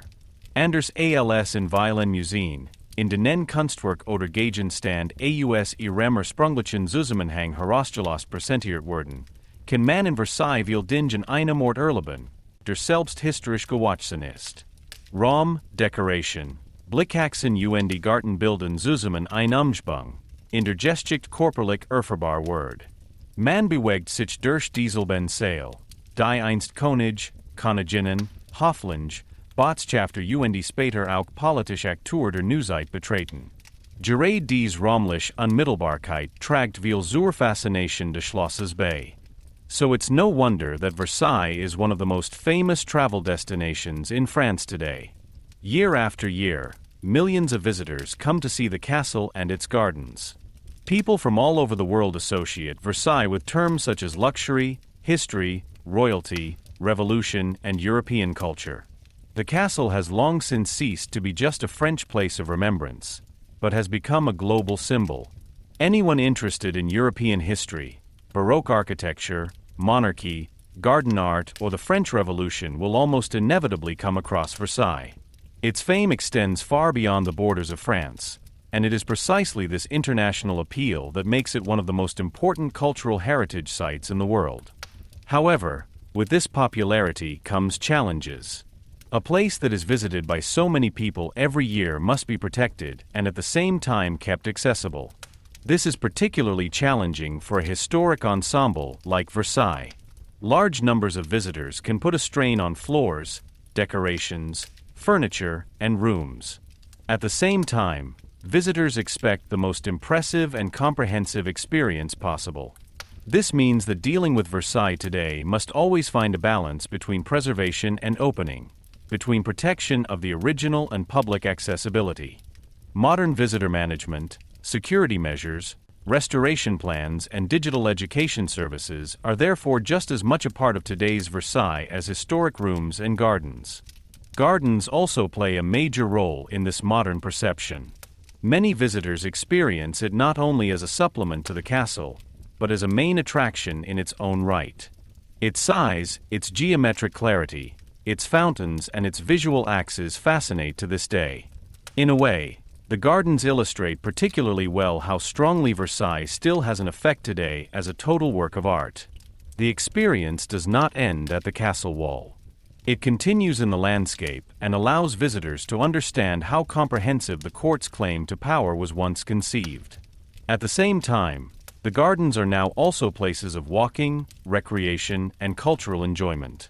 They combine historical significance with contemporary experience. Another aspect of Versailles' role today is its importance as a venue and cultural stage. Although the castle is no longer a court center, it remains a place of great symbolic and public impact. Exhibitions, concerts, research projects, and sometimes even state events tie in with this charisma, so Versailles is not only a monument to the past, but continues to be part of France's cultural life. This is precisely where the liveliness of the place is shown. History is not only preserved here, but also conveyed into the present and experienced anew. Of particular importance is also the status of Versailles as a World Heritage Site. This title underlines that the castle is important not only for France, but for all of humanity as part of their common cultural heritage. World heritage means that a place is specially protected and recognized because of its exceptional historical, artistic, or cultural significance. In the case of Versailles, this meaning is obvious. The castle combines architectural mastery, political symbolism, art historical grandeur, and landscape design in a way that hardly any other place can match. Its inclusion in the circle of World Heritage Sites is therefore an expression of the insight that Versailles is much more than a national attraction. It is one of the outstanding cultural sites in world history. This recognition also brings responsibility. Being a World Heritage Site means not only fame, but also obligation. Versailles must be cared for, scientifically accompanied, and preserved for future generations. In view of aging, environmental pollution, climate influences, and tourist pressure, this is a permanent task. But it is precisely this task that shows how seriously the importance of the castle is taken today. It is no longer a matter of merely marveling at a relic of royal splendor. It is about understanding, safeguarding, and passing on a complex historical heritage. It is interesting to see how the importance of Versailles has shifted over the centuries. The castle was once an instrument of living rule. Then it became a symbol of the defunct Ancien Regime. Later it became a museum of national history, and today it is at the same time a monument, research site, cultural stage, tourist magnet, and global place of remembrance. Each era has added a new layer to the castle without completely erasing the older ones. It is precisely this complexity that makes Versailles so fascinating today. It tells not only of Louis XIV or Marie Antoinette, but also of how societies deal with their past, how they remember, and how they reinterpret historical places. Versailles therefore exerts a strong emotional impact to this day. For some, it is above all a place of breathtaking beauty. For others, it is a scene of major historical upheavals. Still others see it as a symbol of the ambivalence of power, luxury, and inequality. All of this is true in a way. Precisely because Versailles combines so many meanings, it remains alive in cultural memory. It is not simply a closed chapter of history, but a place where the past remains constantly present and raises new questions. If you visit Versailles today, you will not only encounter the traces of the old court, but also the long history of its reinterpretation. The castle is both a monument and a museum, a place of remembrance and a tourist destination, a national symbol and a World Heritage Site. This multiple role is what makes it so appealing. Versailles no longer lives as the residence of a king, but it lives on as a place of historical significance, cultural fascination, and shared memory. This is precisely the greatness of today's Versailles. It has lost its original political function, but has gained a new form of significance that is perhaps even more comprehensive. As a museum, it preserves art and history. As a tourist magnet, it connects people from all over the world with an important place of European past. As a World Heritage Site, it stands for the value of shared cultural testimonies. Versailles is no longer a center of royal power, but it has become a center of historical consciousness. The next and final chapter is about why Versailles fascinates so much to this day and what this palace reveals about power, beauty, history, and the human longing for great symbols. Chapter 15, Conclusion: Why Versailles Still Fascinates Today. Versailles is much more than a famous palace near Paris. It is a place where history has condensed in extraordinary density. Anyone who deals with Versailles not only encounters magnificent architecture, artistically landscaped gardens and impressive interiors, but also a whole world of power, symbolism, beauty, domination, culture, and change. This is exactly where the fascination of this place lies, which continues to this day. Versailles is not just beautiful, it's meaningful. Behind every facade, every hall, every avenue, and every fountain there is an idea, a claim, a political message, or a historical experience. The castle attracts us not only because of its external splendor, but because it tells something about the people who created, inhabited, admired, criticized, and finally left it behind. Versailles is a place where you can not only see the past, but almost feel it. One reason for this fascination lies in the enormous aesthetic effect of the castle. The exterior architecture alone impresses with its monumentality, its order, and its clear composition. Anyone standing in front of Versailles immediately realizes that nothing was created here by chance. Everything seems planned, shaped, and designed for effect. Inside, this impression continues. Magnificent halls, mirrors, marble, gold, ceiling paintings, and precious fabrics create an atmosphere that still inspires amazement today. In addition, there are the gardens, which extend the castle to the outside and show how even nature has been integrated into a system of order and beauty. This aesthetic perfection speaks directly to people. It works even if you know little about the history of Versailles. Beauty has its own language, and Versailles has mastered it at the highest level. But precisely because this castle is so beautiful, it does not stop at mere admiration. Versailles also challenges reflection. Because his beauty is not harmless or neutral, it is closely linked to power. The castle was created to impress, order, and glorify. It was intended to make the king's greatness visible and transform the court into a world in which hierarchy and rule seem to be taken for granted. Anyone who looks at Versailles therefore always sees the political function of architecture and art. That's what makes the place so exciting. It is not only a masterpiece of taste, but also a lesson in how power stages itself and how it uses spaces to secure its own validity. It is precisely this combination of beauty and domination that fascinates people to this day. We intuitively sense that Versailles was not built just to live comfortably. It was a stage, a symbol, and an instrument. Louis XIV understood better than many other rulers of his time that power exists not only through orders, laws, and military strength, but also through images, rituals, and impressions. Versailles turned the monarchy into a visible spectacle. The king became the center of a world that unfolded daily before the eyes of the court and the visitors. The fact that a building could take on this political function so comprehensively still seems astonishing to us today. Perhaps this is precisely part of its effect. Versailles shows how far people can go when they want to translate their ideas of order and greatness into stone and landscape. At the same time, Versailles is fascinating because it tells not only of the peak of power, but also of its transience. Hardly any other place makes it so clear that even the most grandiose symbols of power do not last forever. For many decades, Versailles seemed like an almost unshakable center of royal authority. But the French Revolution showed that this world was also fragile. The castle survived, but its original function fell into disrepair. It is precisely this contrast that makes Versailles so historically profound. It is not only a monument to success, but also a monument to failure. It tells of rise and fall, of splendor and crisis, of control and loss of control. As a result, it does not seem like a static monument, but like a place full of tensions and contradictions. Perhaps it is precisely this dual nature of Versailles that makes its fascination so enduring. On the one hand, we admire the size, the artistry, and the design consistency. On the other hand, we know that this world was based on social inequality, rigid hierarchies, and a great distance between the rulers and the ruled. Versailles therefore embodies both the pinnacles of human creative power and the dark sides of a system of extreme privilege. This ambivalence makes the place interesting.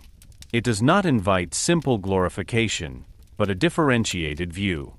You can enjoy the beauty and at the same time recognize the political and social questions it raises. Another reason for the enduring fascination lies in the people associated with Versailles. Louis XIV, Marie Antoinette, Louis XVI, and many other historical figures have long since become symbolic figures. Their stories, their decisions, their hopes, and their tragedy are condensed in this castle. Versailles is therefore not only a building, but also a scene of human dramas. There was rule, celebration, suffering, hope, intrigue, and decision-making. People moved around in his rooms who had written history or were carried away by it. It is precisely this connection between monumental architecture and personal fates that makes the place come alive. It does not seem like an abstract backdrop, but like a space in which human experiences have become visible in an extraordinary way. In addition, there is the cultural charisma of Versailles. The castle has long since become part of the world's cultural memory. It appears in films, documentaries, novels, paintings, and exhibitions. Many people know at least individual pictures of Versailles, the Hall of Mirrors, the gardens, or the Gilded Gates, even if they have never been there. The place is deeply inscribed in the idea we have of royal splendor, courtly culture, and early modern Europe. Versailles is therefore more than a historical building. It has become a symbol that stands for an entire era. When people say Versailles, they often mean not just the palace itself, but a world of luxury, etiquette, art, and political theater. The size of the place also contributes to its effect. Versailles is not just a single building, but a whole system of palace, gardens, outbuildings, axes, water facilities, and historic rooms. This vastness makes visitors feel that the aspirations of this place went beyond ordinary standards. Versailles was not only to be a royal residence, but a universe of domination. This comprehensive character is what makes the experience of the castle so impressive. You don't just enter a palace, but an entire world that has been designed according to a certain principle. This creates the feeling of entering another reality, an order that encompasses everything: architecture, everyday life, nature, culture, and politics. Especially in our present day, in which many areas of life seem fast, functional, and often not very solemn, a place like Versailles exerts a special attraction. It stands for slowness, ceremony, materiality, and visible meaning. In Versailles, everything has weight. Spaces are not only practical, but symbolic. Paths are not only connections, but stagings. Objects are not only useful, but also an expression of rank and style. Perhaps this also fascinates us because it forms a contrast to the modern world. Versailles shows a form of reality in which representation still played a central role and in which power was not hidden, but openly presented. This strangeness makes the place interesting. It acts like a window into a different way of thinking, into a different form of society. At the same time, Versailles remains surprisingly topical. Because although the absolute monarchy is gone, the questions that this place raises are still relevant today.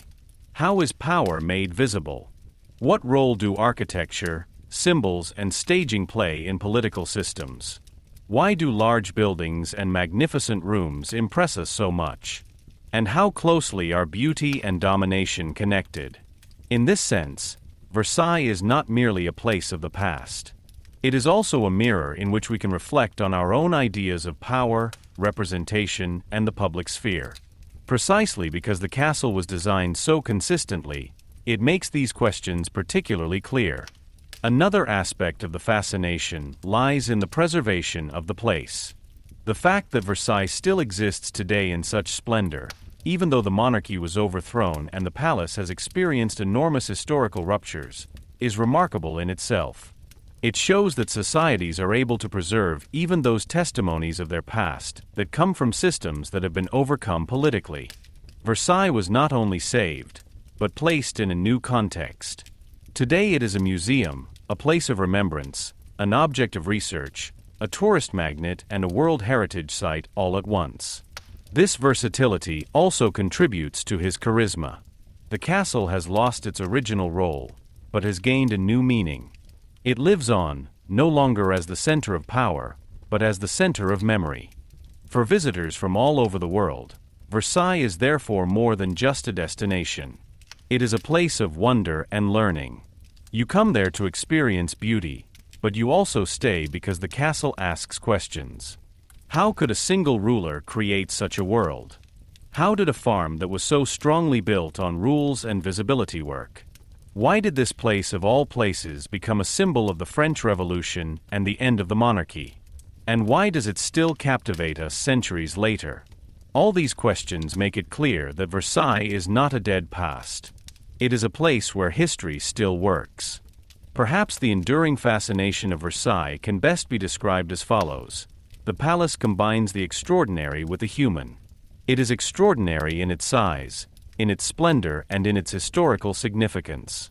At the same time, it tells of very human things, of ambition, self-expression, longing for recognition, fear of losing control, joy in beauty, and the hope of creating something lasting. It is precisely because Versailles is so great and so human at the same time that it touches us. It shows what people can create when they have power, money, a sense of art and vision. But it also shows how transient even the most glamorous can be.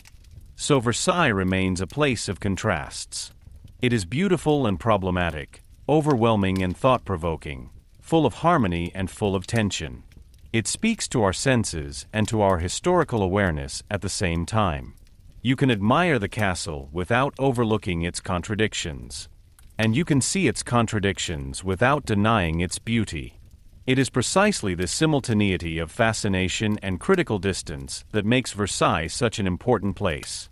In the end, therefore, there is a simple but profound realization. Versailles fascinates to this day because it is more than a palace. It is a condensed image of an era, a symbol of power and its representation, a masterpiece of art and a monument to transience. In its facades, halls, and gardens, we encounter not only the history of France, but also fundamental questions of human societies. How do people want to live? How do they organize power? How do they imagine size? And what remains of all this when time goes on?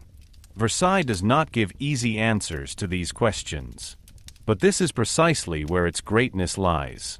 The castle remains open to new interpretations, new considerations, and new generations of visitors. It is a place that has been preserved because it still has something to say to us. And perhaps this is precisely the deepest reason for its fascination. Versailles shows us that history is not only past. It lives on in spaces, images, and memories that still move us today.